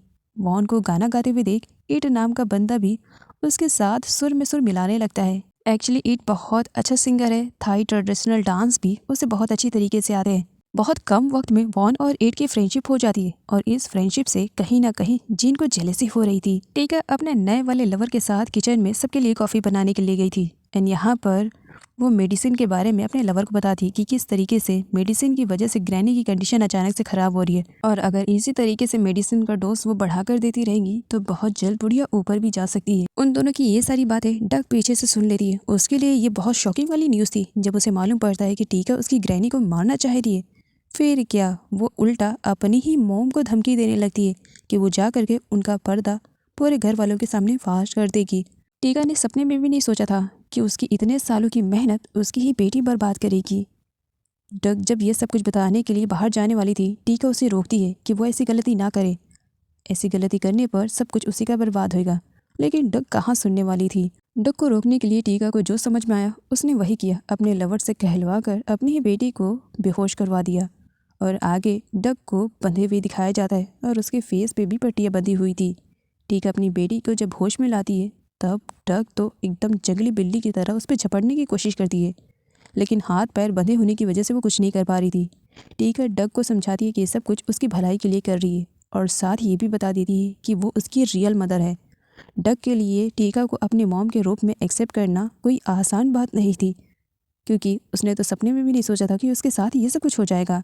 वो तो डुएंग और चाय को ही अपने रियल मॉम डैड मानती थी, लेकिन उसकी माँ टीका निकलेगी इसके बारे में उसे बिल्कुल भी आइडिया नहीं था। वो इस बात को एक्सेप्ट करने के लिए तैयार नहीं थी और वो बस यही कही जा रही होती है कि टीका अपने आप को बचाने के लिए ये सब कुछ झूठ बोल रही है। तो वहीं पर टीका कहती है, मैं सारे सबूत के साथ तुम्हें बताऊंगी कि तुम ही मेरी बेटी हो और मैं जो कुछ भी कर रही हूँ तुम्हारे लिए कर रही हूँ। डग को ढूंढते हुए चाय भी वहाँ पर आ जाता है, लेकिन जब वो अंदर रूम में जाता है तो सीन एकदम से पूरा चेंज था। यहाँ पर टीका को दिखाया जाता है जो अपने लवर के साथ रोमांस करने में बिजी थी और ये सब कुछ चाय देख लेता है। चाय को बहुत ही ज़्यादा बुरा लगता है कि एक तो उसने टीका को अपने घर में रखा और बजाय लॉयल होने के वो तो उन्हीं लोगों के साथ चीट कर रही है। यहाँ पर टीका को दिखाया जाता है जिसने अपनी बेटी डग को साइड में छुपा कर रखा हुआ था और वो यहाँ पर अब चाय के मुँह से सच्चाई उगलवाती है। टीका चाय से कहती है कि वो अब अपनी बेटी से कुछ भी नहीं छुपाएगी, वो जाकर उसे सब कुछ बता देगी कि वही उसकी माँ है असली। चाय मना करता है, तुम ऐसी गलती नहीं करोगी। अब चाय जब यहाँ पर एक्सेप्ट कर रहा होता है कि डग उसकी बेटी नहीं है और वो जाकर के डुएंग को कुछ भी न बताए क्योंकि डुएंग ये सदमा बर्दाश्त नहीं कर पाएगी और पीछे से डग ये सब कुछ सुन लेती है। डग को समझ में नहीं आता कि उस वक्त वो क्या करे। उससे रोने के अलावा उस वक्त कुछ भी सुझाई नहीं दे रहा था, जबकि अपोजिट में काई उसे लेकर के परेशान था। वो उसे बार बार मैसेज करता है कि इस वक्त वो कहाँ है क्योंकि रात काफ़ी हो चुकी थी और वो घर में दिखाई नहीं दे रही थी। डग जब अपने चेहरे को अपने फ़ोन में देखती है तब उसे खुद के चेहरे से नफरत होने लगती है। उसने कभी नहीं सोचा था कि टीका उसकी माँ निकलेगी। वो इस बात को एक्सेप्ट नहीं कर पा रही थी, जबकि टीका उसे समझाने की कोशिश कर रही थी डक ने साफ मना कर दिया था। तुम मेरी माँ नहीं हो, मैं किसी भी कंडीशन में तुम्हें अपनी माँ नहीं कहूँगी। जब वो रोते हुए बाहर आती है तब उसे काई मिलता है। काई को देख करके सडनली उसे हक कर लेती है। काई पूछता भी है कि उसकी कंडीशन इतनी ज़्यादा ख़राब क्यों दिखाई दे रही है, जिस पर डक कहती है बस एक तुम ही हो जो मुझे समझ सकते हो, प्लीज़ मुझे छोड़ करके कभी मत जाना, तुम्हारा ही रिलेशनशिप एक रियल लगता है। काई उसके आंसुओं को पोंछते हुए कहता है तुम इस तरीके से क्यों रो रही हो, अरे मैं तुम्हें कभी नहीं छोड़कर जाऊँगा, पहले तुम शांत तो हो जाओ। बॉन्डिंग भी दिखाया जाता है जहाँ पर सच्चाई क्या है ये जानने के लिए डक टीका का डीएनए टेस्ट करवाना चाह रही थी और इसी वजह से वो यहाँ पर मिली से मिलती है। जब वो लोग डीएनए टेस्ट के लिए जाते हैं तब चाय का भेजा हुआ जासूस उन लोगों की फ़ोटो क्लिक करता है और चाय को सेंड करता है। चाय को समझ में नहीं आ रहा था कि आखिर टीका ये सब क्या कर रही है, क्योंकि उसे नहीं मालूम है कि डक के सामने पूरी सच्चाई खुल गई है। उसे तो बस यही लग रहा था कि टीका कहीं डक को सच्चाई न बता दे, इसी वजह से वो डक को टीका से दूर रखने के लिए सोच रहा था। डक को अभी भी यकीन नहीं हो रहा था, उसे लग रहा था कि टीका झूठ बोल रही है। डीएनए टेस्ट के लिए जो भी सैंपल्स देने थे वो दे देती है, लेकिन बाद में जब रिपोर्ट आती है रिपोर्ट पॉजिटिव थी। अब डक को खुद से ही नफरत होने लगी थी कि वो एक मिस्ट्रेस की बेटी है। 8 का एक थाई ट्रेडिशनल वाला शो चल रहा था और उसमें जिन और वॉन भी उसकी पूरी हेल्प कर रहे थे। जिन का जो गेटअप था उसे देख करके कई लोग तो उस पर फुल लट्टू हो गए थे। सारे लोग यहाँ पर उन लोगों के डांस और सॉन्ग की काफ़ी तारीफ़ करते हैं और उन्हें हार भी पहनाते हैं। एंड यहाँ पर वॉन को दिखाया जाता है जो ये सोच रही थी कि काश उसके डैड ही उसे हार पहनाए, और ऐसा ही होता है। वॉन अपने डैड के हाथों से हार पहन करके काफ़ी खुश थी। आगे वॉन और चाय में काफ़ी अच्छी वाली दोस्ती हो जाती है, जो कि पीछे से खड़ी मालती भी देख रही थी। वॉन और चाय की इस तरीके से कन्वर्सेशन को सुन करके लोग आपस में बहुत सारी बातें भी करने लगते हैं। जिन भी पीछे से ये सब कुछ देख रहा था। यहाँ पर वो का कहना था चाहे जो भी दुनिया कहे, लेकिन मैं वॉन के बारे में ऐसा बिल्कुल भी नहीं सोच सकती। वॉन बहुत ही अच्छी लड़की है, बचपन से जानती हूँ, वो कभी भी गलत कामों में खुद को इन्वॉल्व नहीं करती है। फिर चाहे दुनिया उसके बारे में कुछ भी बात करे, चाहे वो चाहे ही क्यों ना हो, मैं तो मेरी वॉन पर पूरा भरोसा करती हूँ। नेक्स्ट डे वॉन जब यूनिवर्सिटी आती है तब तक उसकी एक न्यूज़ वायरल हो चुकी थी, जिसमें वॉन जिन 8 और चाय के साथ दिखाई दे रही थी। और इस न्यूज़ में कहना था कि वॉन बहुत ही कैरेक्टरलेस लड़की है, हर एज के बंदे के साथ उसका अफेयर चल रहा है। पैसों के लालच में वो एकदम से अंती हो गई है कि उसे बिल्कुल भी नज़र नहीं आ रहा है कि वो किसी का बॉयफ्रेंड चुरा रही है, किसी का हस्बैंड चुरा रही है। और उसे बड़ा धक्का लगता है जब उसकी प्रेगनेंसी की न्यूज़ भी छपी हुई रहती है, तब उसे काफ़ी बुरा लगता है और उसे लगता है कि ये सब कुछ उसकी दुश्मन डक ने किया होगा। और इधर डक को दिखाया जाता है, उसके फेस पे एक बड़ी सी स्माइल थी और वो कुछ खोई खोई सी थी, काफ़ी हंस भी रही थी, जिसे देख करके उसके दोनों फ्रेंड्स काफ़ी परेशान थे। इससे पहले इस तरीके से उन्होंने डक को नहीं देखा था कुछ दिनों से, लेकिन आज डक को इस तरीके से स्माइल करते हुए देखते हैं। एंड यहाँ पर डक को दिखाया जाता है वो इस वजह से स्माइल कर रही थी क्योंकि वो काई के साथ की हुई किस को याद कर रही थी। डक के दोस्त उसे होश में लाते हैं, कहाँ पर खोई हुई हो, और ये स्माइल काफ़ी दिनों के बाद ये स्माइल दिखाई दे रही है, क्या रीज़न हम जान सकते हैं। डक उन्हें कुछ भी नहीं बताती है। एंड तभी वहाँ पर एंट्री हो जाती है काई की। काई डक के लिए यूनिवर्सिटी में उसके लिए कुछ खाने पीने की चीज़ें लेकर आया हुआ था। एंड वहाँ पर काई को देख करके डक और भी ज़्यादा स्माइल करने लगती है। डक काई के हाथ से बस उसके बनाए हुए खाने लेने ही वाली थी, तभी वहाँ पर वॉन की एंट्री होती है, जो कि काफ़ी गुस्से में थी और सीधा आते ही डक पर भड़क जाती है और इस वजह से काई का लाया हुआ खाना ज़मीन पर गिर जाता है। वॉन काफ़ी गुस्से में डक से कहती है कि ये सब कुछ उसने सिर्फ और सिर्फ रिवेंज लेने के लिए किया है ना। डक कहती है मैंने किया क्या है। वॉन कहती है इतना ज़्यादा इनोसेंट बनने की ज़रूरत नहीं है, सब कुछ करके इस तरीके से बनी हो मानो तुम्हें कुछ भी आइडिया नहीं है। और डक यहाँ पर सच ही कह रही थी। काई कहता है पहले बताओ तो सही क्या बात हुई है। वॉन उसे वो सोशल मीडिया पर वायरल न्यूज़ दिखाती है और कहती है कि ये अकाउंट तुम्हारा है ना, ये तुम्हारे अकाउंट से हुआ है, इसका मतलब ये सब कुछ तुमने किया है। जिस पर डक कहती है क्या बकवास कर रही हो, तुम देख नहीं सकती हो, ये अकाउंट मेरे टाइप का ज़रूर शो कर रहा है बट ये मेरा अकाउंट नहीं है, मुझे नहीं मालूम किसने ये तुम्हारी ये वीडियो को वायरल किया है। अरे जिसने किया है जाकर उससे पता करो, ये मेरा अकाउंट नहीं है, जाओ और चेक करो। झूठा इल्ज़ाम लगाने के चक्कर में डक वॉन को थप्पड़ भी जड़ देती है, जाकर सच्चाई के बारे में पता करो, और अगर तुमने इसके बारे में नहीं पता किया और इस तरीके से मुझे इन्वॉल्व करके मुझे फंसाती रही तो याद रखना मैं तुम्हारे खिलाफ पुलिस स्टेशन में कंप्लेन भी कर दूंगी। डक ये सब कुछ इतने कॉन्फिडेंस से कहकर अपना गिरा हुआ खाना लेकर के वहाँ से चली जाती है काई के साथ। अब यहाँ पर वॉन के फ्रेंड का कहना था कहीं हमें मिसअंडरस्टैंडिंग तो नहीं हुई है, कहीं डक सच तो नहीं कह रही है, जिस तरीके से वो तुमसे बात कर रही थी मुझे नहीं लगता है कि ये सब कुछ उसने किया है। तब वॉन कहती है, अगर उसने नहीं किया है तो फिर ये किसी न किसी ने तो किया होगा, लेकिन किसने किया मेरे साथ? टीका ने वॉन के रेस्टोरेंट में जिन लोगों को भेजा था वॉन की जासूसी करने के लिए, अब उन्हीं लोगों के थ्रू यहाँ पर उसे वॉन के बारे में मालूम पड़ता है जो सोशल मीडिया पर न्यूज़ वायरल हो रही थी। टीका काफ़ी स्मार्ट है, इन सारी सिचुएशन को वो अपने फ़ायदे के लिए इस्तेमाल करती है और जिन को वो सब कुछ दिखा देती है कि देख रहे हो उस वॉन के रिलेटेड कैसी कैसी न्यूज़ वायरल हो रही है। अब तो उसकी प्रेगनेंसी के भी बारे में बातें चलने लगी है, जिसे लेकर के जिन काफ़ी परेशान हो जाता है। क्या यही बात है जो वॉन मुझसे छुपा रही है? डक का मूड वॉन की वजह से काफ़ी ख़राब हो चुका था। यहाँ पर काई डक से कहता है, इतना ज़्यादा परेशान होने की ज़रूरत नहीं है, सब कुछ ठीक हो जाएगा और कल तुम्हारा बर्थडे है ना, तो बर्थडे गर्ल को इस तरीके से परेशान नहीं होना चाहिए और तुम्हें तो कल के बारे में सोचना चाहिए। जिस पर डक कहती है, काई क्या तुम्हें याद है कि कल मेरा बर्थडे है? जिस पर काई कहता है, ऑफ कोर्स, तुम्हारा बर्थडे मैं कैसे भूल सकता हूँ। डक खुश हो जाती है और बाकी सारी चीज़ों को पीछे रख देती है। डक अपनी लाइफ में अब काई को भी इम्पोर्टेंस देने लगी थी। जो खाने ज़मीन पर गिर गए थे वो यहाँ पर डक खा रही थी। काई उसे रोकता है, मत खाओ, मैं दोबारा बना दूंगा। डक कहती है, ओहो, प्लास्टिक में पैक तो था ना, देखो इससे तो कुछ भी नहीं हुआ ना, और तुमने कितने प्यार से मुझे बना कर दिया था ना, तो बस मुझे खाने दो और मुझे भूख लगी है और मैं यही खाऊंगी कहकर ज़बरदस्ती खाने लगती है।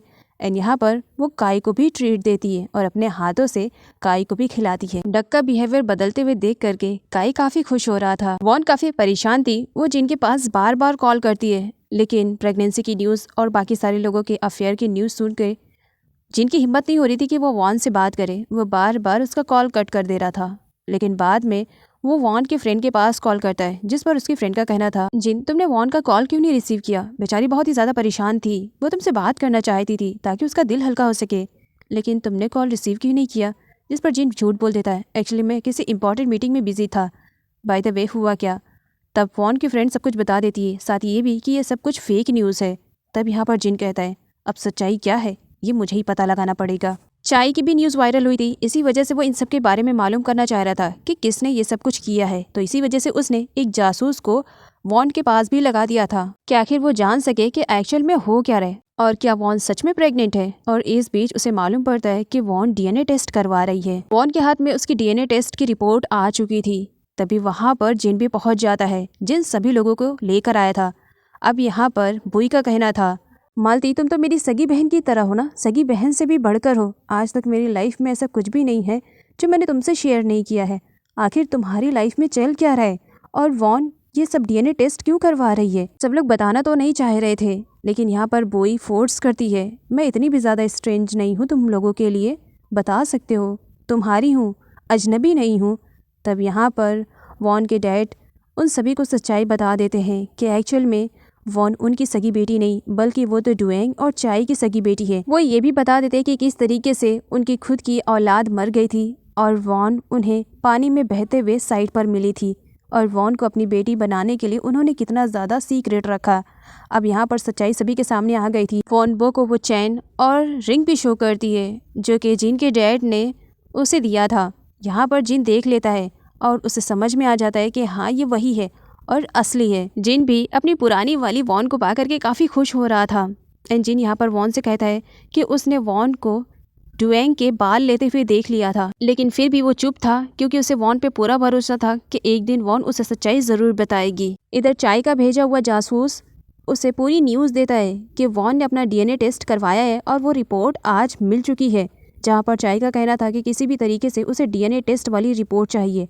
आखिर ये वॉन करना क्या चाह रही है? हॉस्पिटल से सब लोग जब बाहर निकल रहे थे घर जाने के लिए, तब चाय का भेजा हुआ जासूस वॉन के हाथ से उसका पर्स चुरा कर लेकर भाग जाता है, जिसमें डीएनए टेस्ट की रिपोर्ट के साथ साथ वो रिंग भी थी, जो कि उसके पास इकलौता सबूत था कि हाँ वही डुएंग और चाय की असली बेटी है। डक और काई दोनों घर वापस जा रहे थे, लेकिन रास्ते में ही डक अपने डैड चाय को देख लेती है। फिर क्या वो छुप जाती है कि आखिर डैड क्या कर रहे हैं। यहाँ पर दिखाया जाता है चाय का भेजा हुआ स्पाई उसके पास रिपोर्ट लेकर के आ जाता है।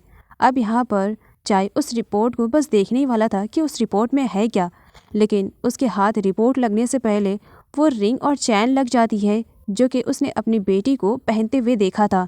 अब उसे याद आता है कि ये तो उसकी असली बेटी को पहनाया गया था, लेकिन ये सब कुछ वॉन के पास कैसे आया? चाय डीएनए टेस्ट की रिपोर्ट भी देख लेता है। रिपोर्ट पॉजिटिव थी और उसे यहाँ पर सच्चाई के बारे में पता चल जाता है कि उसकी जो बिछड़ी हुई बेटी थी वो कोई और नहीं बल्कि वॉन ही है। यहाँ पर ये सारी सच्चाई सुन करके डक के आंसू तो रुकने का नाम ही नहीं ले रहे थे और उसे भी सच्चाई के भी बारे में पता चल जाता है कि वॉन डुएंग और चाय की असली बेटी है। डक रोते हुए काई से कहती है, क्या तुम्हारे फ़ोन में जो रिंग और लॉकेट है क्या मैं देख सकती हूँ? काई उसे दिखाता है और यहाँ पर डक को देख करके काफ़ी धक्का लगता है कि डैड के हाथ में जो रिंग और चैन उसने देखा है ये डिट्टो उसी के साथ मैच कर रहा है। डैड काफ़ी खुश हो जाते हैं एंड यहाँ पर वो अपनी वाइफ डुएंग के पास कॉल करते हैं। मेरे पास बहुत बड़ा सरप्राइज़ है, मैं तुम्हें कुछ बताना चाहता हूँ। डुएंग कहती है, क्या बताना चाहते हो? और वैसे भी कल मेरी बेटी का बर्थडे है और उसके बर्थडे से स्पेशल मेरे लिए कुछ नहीं है। चाय कहता है, उससे भी कहीं ज़्यादा ख़ास बात है जो मैं तुमसे करना चाहता हूँ। इस तरह फ़ोन पे तुम्हें नहीं बता सकता हूँ, घर आने के बाद मैं तुम्हें ज़रूर बताऊँगा। डुएंग कहती है, हाँ ठीक है, लेकिन मैं अभी यहाँ पर अपनी बेटी की बर्थडे की शॉपिंग करने के लिए आई हूँ, घर थोड़ा लेट आऊँगी। चाय से बिल्कुल भी इंतज़ार नहीं किया जा रहा था, वो वॉन से मिलना चाह रहा था। वो डीएनए टेस्ट की रिपोर्ट लॉकेट ले करके अपनी बेटी वॉन से मिलने के लिए चला जाता है एंड यहाँ पर डक अपने डैड को देख रही थी। काई के आने पर वो कहती है, मैं फॉलो करना चाहती हूँ डैड को, देखना चाहती हूँ वो कहाँ जा रहे हैं, मुझे साथ में लेकर के चलो, मैं उनकी खुशी देखना चाहती हूँ। एंड काई डक को तो पहले मना करता है लेकिन उसके फोर्स करने पर वो मान जाता है। वॉन और जिन जस्ट अभी पुलिस स्टेशन से आए थे उस चोर के खिलाफ कंप्लेन करके, ताकि उन्हें किसी भी तरीके से वो लॉकेट और रिंग और डीएनए टेस्ट की रिपोर्ट मिल जाए। एंड तभी वहाँ पर चाय को देख करके वो लोग काफ़ी परेशान हो जाते हैं। चाय वॉन को बस देख ही रहा था क्योंकि कई सालों के बाद तो वो अपनी असली वाली बेटी से मिला था। वो उसका पर्स वापस लौटाता है। वॉन तो सच्चाई जानती थी कि चाय उसके रियल डैड हैं, लेकिन फिर भी यहाँ पर वो अंकल बोलती है, अंकल आपको ये पर्स कहाँ से मिला? एंड दूर खड़ी डग ये सब कुछ देख रही थी, उसकी आंखों में आंसू थे। वो काई से कहती है, तुम देख रहे हो आज डैड को अपनी रियल बेटी मिल करके कितनी ज़्यादा खुशी महसूस हो रही है। मैं साफ साफ देख रही हूँ वो बहुत ही ज़्यादा खुश हैं। वो इतने ज़्यादा खुश हैं कि अपनी खुशी में वो मेरा बर्थडे भूल गए हैं, जबकि हर बार वो मॉम से पहले मुझे बर्थडे विश करते थे और मेरे लिए गिफ्ट लाया करते थे। चाय सारी सच्चाई बता देता है कि किस तरीके से वॉन पर डाउट करके उसने अपने एक जासूस को वॉन के पीछे लगाया था, लेकिन इसी बीच उन्हें इस सच्चाई के भी बारे में मालूम पड़ गया कि वॉन उनकी असली वाली बेटी है। वॉन जब अपने डैड के मुंह से खुद के लिए बेटी का शब्द सुनती है तब उसे बहुत ही ज़्यादा अच्छा लगता है। यहाँ पर चाय कहता है कि बहुत जल्द वो अपनी बेटी को यहाँ से लेकर के चला जाएगा। मालती और मैट दोनों ही अपने बिहेवियर के लिए माफ़ी मांगते हैं कि पास्ट में उनकी एक लालच की वजह से एक बेटी को अपने माँ बाप से दूर रहना पड़ा।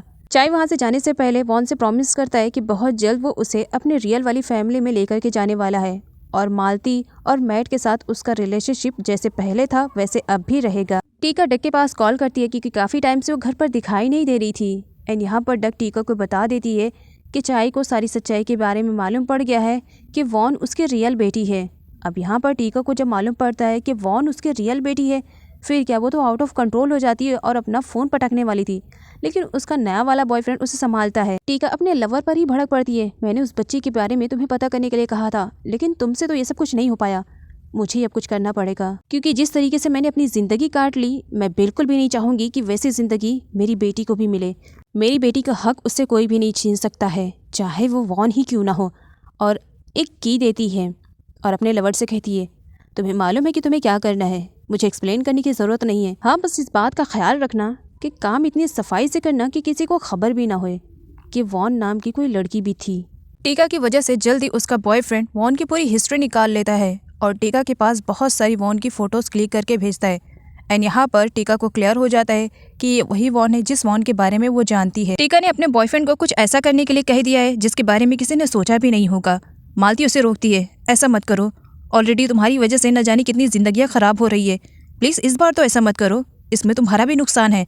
लेकिन टीका का कहना था, इस वक्त मुझे अपना नुकसान नहीं अपना फ़ायदा नज़र आ रहा है, और तुम्हें तो अच्छे से मालूम है ना मालती, जिस चीज़ में मुझे मेरा फ़ायदा नज़र आता है उसे करने से मैं पीछे नहीं हटती हूँ, और तुम भी कुछ नहीं कर पाओगी। फाइनली वॉन की ज़िंदगी में सब कुछ ठीक नज़र आ रहा था, इसी वजह से सारे दोस्त मिल करके सेलिब्रेशन करते हैं और एक दूसरे के साथ काफ़ी फ़न कर रहे होते हैं। एंड इसे फ़न के बीच में जिन को दिखाया जाता है जिसने फाइनली अपने दिल की बात वॉन से कह ही डाली। जिन वॉन के लिए एक रिंग लेकर आया था और इसी रिंग के साथ वो वॉन के साथ अपनी नई ज़िंदगी स्टार्ट करने वाला था। वो यहाँ पर वॉन को प्रपोज करता है और उसे कहता है कि वो काफ़ी टाइम से वॉन से ही कहना चाह रहा था, लेकिन इतनी सारी प्रॉब्लम्स आ गई, और कन्फ्यूज़न भी, जिसकी वजह से वो नहीं कह पाया। फाइनली यहाँ पर जिन वॉन को रिंग पहनाकर अपनी फीलिंग्स के बारे में बता देता है कि वो उसे बहुत ज़्यादा प्यार करता है। चाय की ज़िंदगी तो खुशियों से भर गई थी जब उसे मालूम पड़ा कि वॉन उसकी असली बेटी है और वो जिंदा है। वो इसके बारे में डुएंग को बताने वाला था, लेकिन चाय के साथ यहाँ पर एक ऐसा एक्सीडेंट होता है जिसने उसकी लाइफ बदल नहीं डाली, यूँ कहा जाए पूरी तरीके से ख़त्म कर डाली। टीका ने अपने बॉयफ्रेंड को ऑर्डर दिया है कि वो चाय को जान से मार दे ताकि वॉन की सच्चाई सिर्फ चाय तक रह जाए और किसी को भी ना मालूम पड़े, और चाय को यहाँ पर मार दिया जाता है। इधर वॉन सारी बातों से अनजान बस अपनी ज़िंदगी में आने वाली खुशियों के लिए काफ़ी खुश हो रही थी। अचानक से उसके स्लीपर में कोई चीज़ चुभती है जिसकी वजह से उसके पैर से खून निकलने लगता है और जिन उसके लिए काफ़ी परेशान हो जाता है और वॉन को हॉस्पिटल में ले जाने के लिए कहता है। चाय को मारने के बाद भी टीका को तसल्ली नहीं मिलती है। वो यहाँ पर खाने में जहर मिला रही होती है।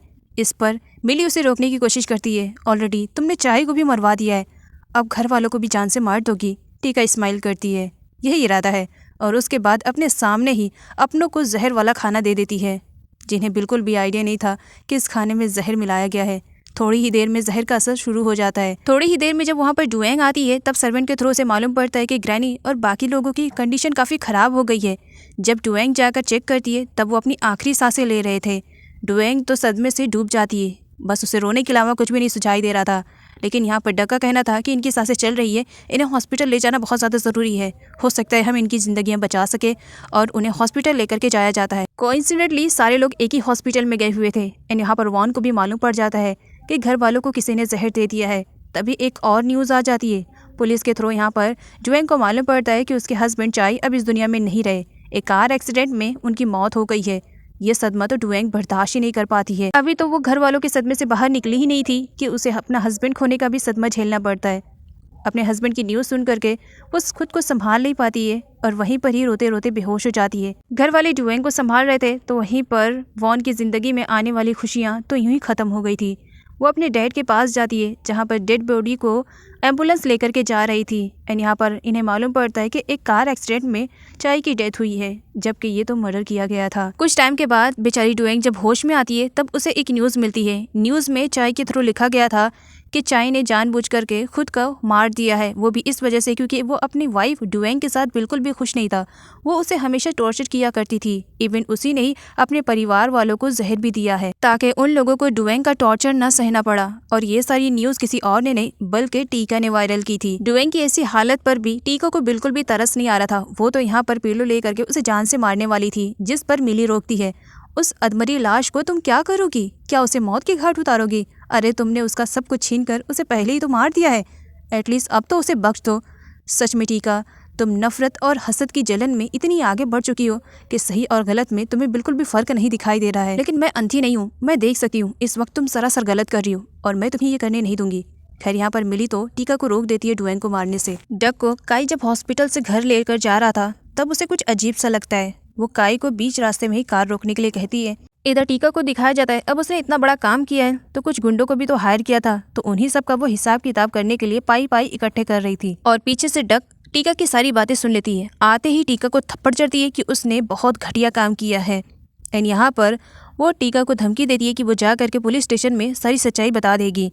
यहाँ पर टीका डक से कहती है कि उसने जो कुछ भी किया उसकी खुद की बेटी के लिए किया। अगर वॉन के बारे में सारे घर वालों को मालूम पड़ जाता तो वॉन तुम्हारी जगह पर आकर राज करती और तुम दर दर की ठोकरें खाती, जो कि मैं बर्दाश्त नहीं कर सकती थी। इसी वजह से मैंने ये सब कुछ किया। डक का यहाँ पर कहना था कि उसकी माँ टीका ने जो कुछ भी किया सरासर गलत किया, उसे ऐसा नहीं करना चाहिए था। इसी बात को लेकर के डक और टीका में काफ़ी नोकझोंक हो जाती है और पीछे काई ये सब कुछ सुन लेता है, जो कि डक को फॉलो करते हुए वहाँ पर आया हुआ था। अब सच्चाई क्या है ये जानने के लिए काई सीधा चाय के रूम में आता है और रूम की तलाशी लेने लगता है। उसे रूम में एक लेटर मिलता है और साथ ही एक फ़ोन मिलता है। उस फ़ोन में चाय ने मरने से पहले खुद की एक वीडियो बना दी थी। उस वीडियो में चाय ने डुएंग से माफ़ी भी मांगी थी, टीका के बारे में बता दिया था, डक के भी बारे में और अपनी असली बेटी वॉन के भी बारे में उसने सब कुछ बता दिया था। डक के पास एक मैसेज आता है जिसकी वजह से वो वहाँ से चली जाती है, लेकिन टीका को अपनी बेटी पर भरोसा नहीं था। उसे इस बात का पूरा यकीन था कि उसकी बेटी की वजह से हो सकता है उसकी प्लानिंग में कुछ गड़बड़ी ना आ जाए। इसी वजह से उसने अपनी बेटी के पीछे भी जासूस लगवा दिया था। डक के पास मैसेज काई ने किया था। डक काई को सब कुछ बता देती है और उससे हक करके रोने लगती है कि उसकी माँ ने ये सब क्या कर दिया है। काई डक को बता देता है कि उसके पास सबूत है जिससे ये साबित हो सकता है कि वॉन असली बेटी है। वीडियो और लेटर दोनों दिखा देता है। इधर टीका अपनी ही बेटी की जासूसी कर रही थी और उसे सच्चाई के भी बारे में मालूम पड़ जाता है कि एक सबूत उसके पूरे प्लान को खराब कर सकता है। इसी वजह से वो काई को बहुत ज़्यादा मरवाती है और अपनी बेटी को तो मार नहीं सकती थी, इसी वजह से उसे बेहोश करके अपने साथ लेकर के ज़बरदस्ती चली जाती है। जबकि यहाँ पर उसने अपने बॉयफ्रेंड को ऑर्डर दिया था और उसने काई को मार करके एक खाई में फेंक दिया था। बेचारी डक जब होश में आती है तब उसे सदमा सा लग जाता है, क्योंकि वो काई के बारे में जब अपनी माँ से पूछती है तब उसकी माँ हंसते हुए बताती है कि उसने काई को मरवा दिया है। उसने काई को मरवा कर एक खाई में फेंकवा दिया है, तो उसका जिंदा बचना तो इम्पॉसिबल है। बेचारी डक जिससे प्यार करती थी अब वही उसके बीच नहीं रहा। उसका सदमा वो बर्दाश्त नहीं कर पा रही थी, वो बहुत ज़्यादा रोती है एंड यहाँ पर मिली उसे संभालती है। जबकि डक का कहना था कि वो टीका को कभी भी अपनी माँ का दर्जा नहीं दे सकती है, क्योंकि हमेशा उसने उसे रुलाया है। उसकी लाइफ तो अच्छी खासी चल रही थी, लेकिन टीका के आ जाने की वजह से सब कुछ बर्बाद सा हो गया। सही टाइम पर ट्रीटमेंट मिलने की वजह से ग्रैनी की तो जान बच जाती है। डक उन्हें विजिट करने के लिए आती है तब बहुत बुरी तरीके से रोती है। अपना फ़ोन जब यहाँ पर वो चेक करती है तो वो खुद में शॉक हो जाती है, क्योंकि उसके डैड की वीडियो उसके फ़ोन में आ चुकी थी और ये सब कुछ काई ने मरने से पहले कर दिया था। यहाँ पर वो उस वीडियो का यूज़ नहीं कर पाती है, क्योंकि उसकी माँ टीका ने उसे धमकी दी है कि अगर उसने पुलिस स्टेशन में जा कर के कुछ भी कंप्लेन करने की कोशिश की तो बदले में वो डुएंग और ग्रैनी दोनों को जान से मार देगी। इसी वजह से बेचारी डक के पास सबूत होते हुए भी वो टीका का कुछ भी नहीं बिगाड़ सकती थी। डुएंग को रिकवर होने में काफ़ी टाइम लगा था, लेकिन फाइनली आज उसे हॉस्पिटल से डिस्चार्ज किया जाने वाला था। लेकिन जिन एक लॉयर को लेकर आता है। लॉयर यहाँ पर बताता है कि ग्रैनी की कंडीशन खराब होने से पहले उन्होंने अपनी एक विल बनवाई थी और इसके बारे में सबको जानना काफ़ी ज़रूरी होगा। इसी वजह से लॉयर यहाँ पर उस विल के बारे में सबको बताता है। ग्रैनी की विल के अकॉर्डिंग यहाँ पर प्रॉपर्टी, बैंक बैलेंस, रेस्टोरेंट और बाकी सारी चीज़ों से किसी को एक फूटी कौड़ी नहीं मिल रही थी। सब का सब उनकी खोई हुई ग्रैंड डॉटर के नाम पर ट्रांसफर कर दिया गया था। डुएंग को यहाँ पर सच्चाई के बारे में भी बताया जाता है कि वॉन ही उसकी खोई हुई असली बेटी है और रिंग और लॉकेट को भी शो किया जाता है। लेकिन डुएन डक को अपनी असली वाली बेटी मानती थी। वो वॉन को अपनी बेटी के रूप में बिल्कुल भी एक्सेप्ट करने के लिए तैयार नहीं थी, जबकि डुएंग के हाथों में वो लॉकेट और रिंग थी। लेकिन डुएंग का कहना था कि ये नकली है। बेचारी डक पूरी सच्चाई जानती है, लेकिन फिर भी वो डुएंग के सामने कुछ भी नहीं बोलती है, क्योंकि उसे डुएंग और ग्रैंड मदर की जान बड़ी प्यारी है। इसी वजह से वो चुपचाप बस सब कुछ देख रही थी। आगे डुएंग को दिखाया जाता है जो वॉन के पास जाती है और उससे कहती है, तुमने तो झूठा इल्ज़ाम लगा ही दिया है कि तुम मेरी बेटी हो, लेकिन इसे साबित कैसे करना है ये मुझे मालूम है। और उसके बाद क्या, डुएंग के कहने पर वॉन और डक का एक बार फिर से डीएनए टेस्ट करवाया जाता है। इन बुरे हालात में भी डक खुद को संभालती है और काई की फ़ोटो शो करके हर एक से पूछताछ कर रही थी कि क्या किसी ने काई को देखा है। लेकिन सभी लोगों का यही कहना था कि वो इस लड़के को बिल्कुल भी नहीं जानते हैं और ना ही उन्होंने कभी इस लड़के को देखा। बेचारी डक परेशान थी, काई मैं तुम्हें कहाँ ढूंढूं, कहाँ से तुम्हें वापस लेकर आऊँ। और डक पर जासूसी की जा रही थी, जो कि डक को बिल्कुल भी आइडिया नहीं था। आगे जब डक थक हार कर घर वापस आती है तब टीका कहती है, उस लड़के को ढूंढ रही हो, मैंने तुम्हें पहले बता दिया था कि मैंने उसे मरवा दिया है और खाई में भी फिकवा दिया है, तो उसका बचना तो इम्पॉसिबल ही है। और डेड बॉडी हो सकता है कोई जंगली जानवर खा गया होगा। लेकिन डक का कहना था, आपको जो करना था आपने कर दिया, लेकिन मेरा दिल ये मानने के लिए बिल्कुल भी तैयार नहीं है, क्योंकि मुझे लगता है कि मेरा प्यार जिंदा है। इधर दिखाया जाता है जहाँ पर डुएंग काफ़ी परेशान थी, क्योंकि आज डीएनए टेस्ट की रिपोर्ट आने वाली थी, जहाँ पर जिन की मॉम डुएंग को संभालती है। जिन कॉल करके वॉन को बताता है कि वो डीएनए टेस्ट रिपोर्ट के साथ डॉक्टर को ले करके घर पर ही आ रहा है, ताकि सारे लोगों को सच्चाई के बारे में घर पर ही मालूम पड़ जाए। जिन हॉस्पिटल जा करके डीएनए टेस्ट की रिपोर्ट ले लेता है। वो डॉक्टर को भी अपने साथ चलने के लिए कहता है। डॉक्टर का कहना था कि वो एक पेशेंट को देख करके वो सीधा घर पर ही आ जाएंगे। जिन डीएनए टेस्ट की रिपोर्ट लेकर के चला जाता है। इधर टीका भी अपनी पूरी ताकत लगा रही थी उस डीएनए टेस्ट रिपोर्ट को बदलवाने के लिए। उसके कहने पर मिली और उसका एक बंदा बीच रास्ते में ही जिन के आने का इंतजार कर रहे थे। जिन की कार को देखते ही वो लोग झूठ मूठ में आपस में फाइटिंग करने लगते हैं और जिन को कार रोकना पड़ता है। वो जब बाहर निकलता है तब मिली कहती है कि इन दोनों को रोको, वरना आपस में ही ये लोग कट मर जाएंगे।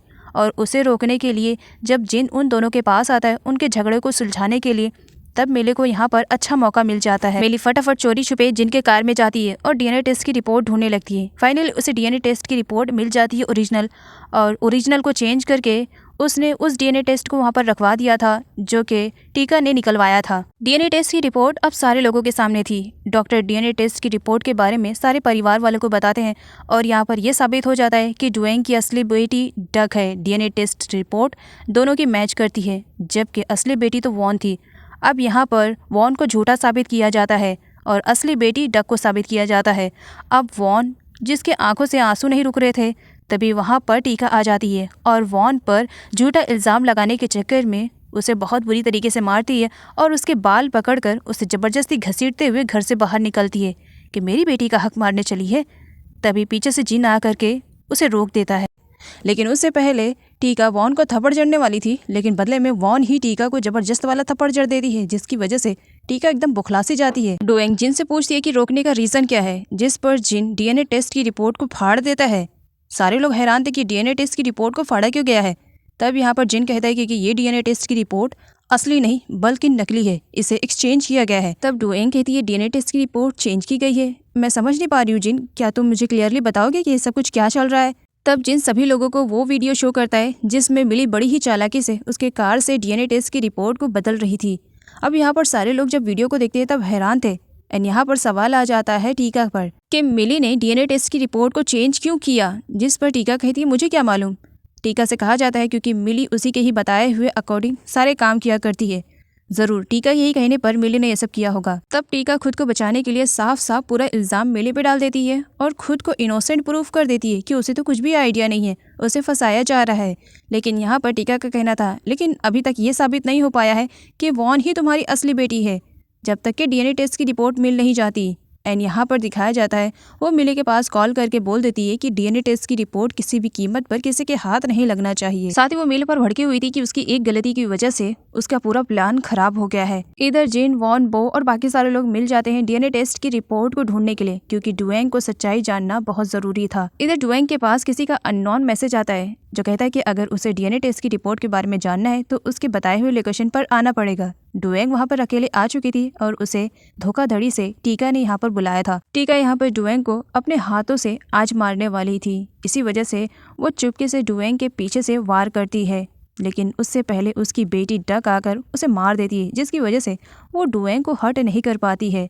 अपनी ही बेटी के हाथों इस तरीके से टीका खुद को जब मार खाती हुए देखती है तब उसे बिल्कुल भी बर्दाश्त नहीं होता है कि जिस बेटी के लिए वो ये सब कुछ कर रही है वही उसे मार रही है।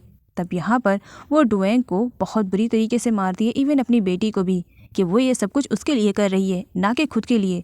और यहाँ पर वो डुएंग को हर्ट भी करती है। डक को अब समझ में आ चुका था कि उसकी माँ उसको लेकर के एकदम से पागल हो चुकी है। इसी वजह से वो नाइफ खुद के गले पर रख देती है कि अगर उसने कुछ भी उल्टी सीधी हरकत करने की कोशिश की तो वो खुद को मार देगी। अब टीका जिसके लिए पूरी दुनिया से लड़ रही है, पूरी दुनिया को अपने खिलाफ बना रही है, उसी की बेटी उसके अपोजिट में खड़ी हो जाए तो वो क्या करे। तो फिर क्या, वो डक के भी सर पर वार करती है और उसे बेहोश कर देती है। टीका उन दोनों को अपने अड्डे पर लेकर जा रही थी, लेकिन वॉन और बाकी सारे लोग देख लेते हैं। जब वो लोग डक और डुएंग को बचाने की कोशिश करते हैं तो बदले में उन्हें भी बेहोश करके किडनैप कर लिया जाता है। टीका वापस घर आती है। इधर घर में बड़ी ही चालाकी से उसने जिन, उसकी मॉम, बाकी अदर सर्वेंट को एक ही रूम में लॉक कर दिया था और घर के बाहर पेट्रोल छिड़क कर अपने हाथों से आग लगा देती है ताकि सारे लोग उसी घर में जलकर मर जाएं। थोड़ी ही देर में आग पूरी तरीके से लग जाती है। जल्द ही जिन को इन सब के बारे में मालूम पड़ता है, तब वो सारे लोगों की जान बचाने की कोशिश करता है, लेकिन इसके लिए उसे सबसे पहले खुद की जान बचानी पड़ती है और वो बालकनी से जंप करके खुद की जान बचाकर बाकी सारे लोगों की भी जान को बचा लेता है। इधर सब लोग अभी आग की वजह से परेशान थे, तभी वहाँ पर वॉन का सर्वेंट पहुँचता है। जैसे तैसे करके वो खुद की जान बचा करके उन लोगों से अपने आप को बचा लेता है। एंड यहाँ पर वो जिन के पास आ करके सब कुछ बता देता है कि किस तरीके से टीका ने वॉन को और बाकी सारे लोगों को किडनैप कर लिया है। इधर टीका ने सभी को बांध कर रखा हुआ था ताकि कोई आसानी से बचकर भागने ना पाए। आज मिली बॉ को हक करके रो रही थी क्योंकि वो दोनों एक दूसरे की सगी बहनें हैं, लेकिन दोनों ने ही अपने अपनी लाइफ को अलग अलग तरीके से जीना पसंद किया था। मिली ने गलत इंसान के साथ पाकर वो खुद भी गलत बन चुकी थी और आज उसे रियलाइज़ हो रहा था। इसी वजह से वो बॉस से सॉरी बोलती है। साथ ही मिली का ये भी कहना था कि वो दुनिया के साथ धोखा कर सकती है, लेकिन अपने बॉस टीका के साथ वो कभी भी धोखा नहीं करेगी। जिनको जैसे ही वॉन और बाकी सारे लोगों के बारे में मालूम पड़ता है, वो पुलिस की हेल्प ले करके उस लोकेशन पे पहुंचने वाला था। वॉन की मॉम मालती वॉन को लेकर के बहुत ज़्यादा परेशान थी, जिस पर वॉन कहता है आपका वहाँ पर जाना खतरे से खाली नहीं होगा, तो इसी वजह से बस आप घर पर रहकर प्रे कीजिए, मैं वॉन और बाकी सारे लोगों को सही सलामत वापस लेकर आऊँगा। टीका के सारे बंदे जब खाना खाने के लिए चले जाते हैं तब यहाँ पर वॉन अपना काम करती है। वॉन के हाथ में एक कांच का टुकड़ा था और वो डक को देती है कि वो उसके हाथों की रस्सियों को काट दे और डक ऐसा ही कर रही थी। लेकिन तभी मिली को कुछ डाउट हो जाता है। वो आकर चेक करती है, तब तक सारे लोग सही से बैठ चुके थे, जिसकी वजह से मिली को उन लोगों पर बिल्कुल भी डाउट नहीं होता है। लेकिन जब वहाँ पर टीका आती है तब वो उनके हाथों की रस्सियों को देखती है और वो समझ जाती है कि ये लोग यहाँ से भागने की प्लानिंग कर रहे हैं। वो तो अपनी बेटी को वॉन से दूर बैठा देती है, अब वॉन को वो बहुत बुरी तरीके से मारती है। यहाँ से भागना इतना आसान नहीं है। तुम्हें क्या लग रहा है मैं तुम्हें ऐसी जगह पर रखूंगी जहाँ से भागना तुम्हारे लिए आसान रहेगा? बिल्कुल भी नहीं। तुम्हारी वजह से मेरी लाइफ देखो जहन्नम बन चुकी है। अगर तुम नहीं आती तो मुझे ऐसा कुछ भी नहीं करना पड़ता। लाइफ अच्छी गुजर रही थी, लेकिन तुम्हारे आने की वजह से सब कुछ बर्बाद हो गया है। लेकिन इस बीच दिखाया जाता है डक ने वॉन की रस्सियों को काट दिया था। अब वॉन अपनी रस्सियों को खुद के हाथों से तोड़ देती है और उसके बाद जो टीका के ऊपर जंगली बिल्ली की तरह झपटती है उसे बहुत बुरी तरीके से मारती है।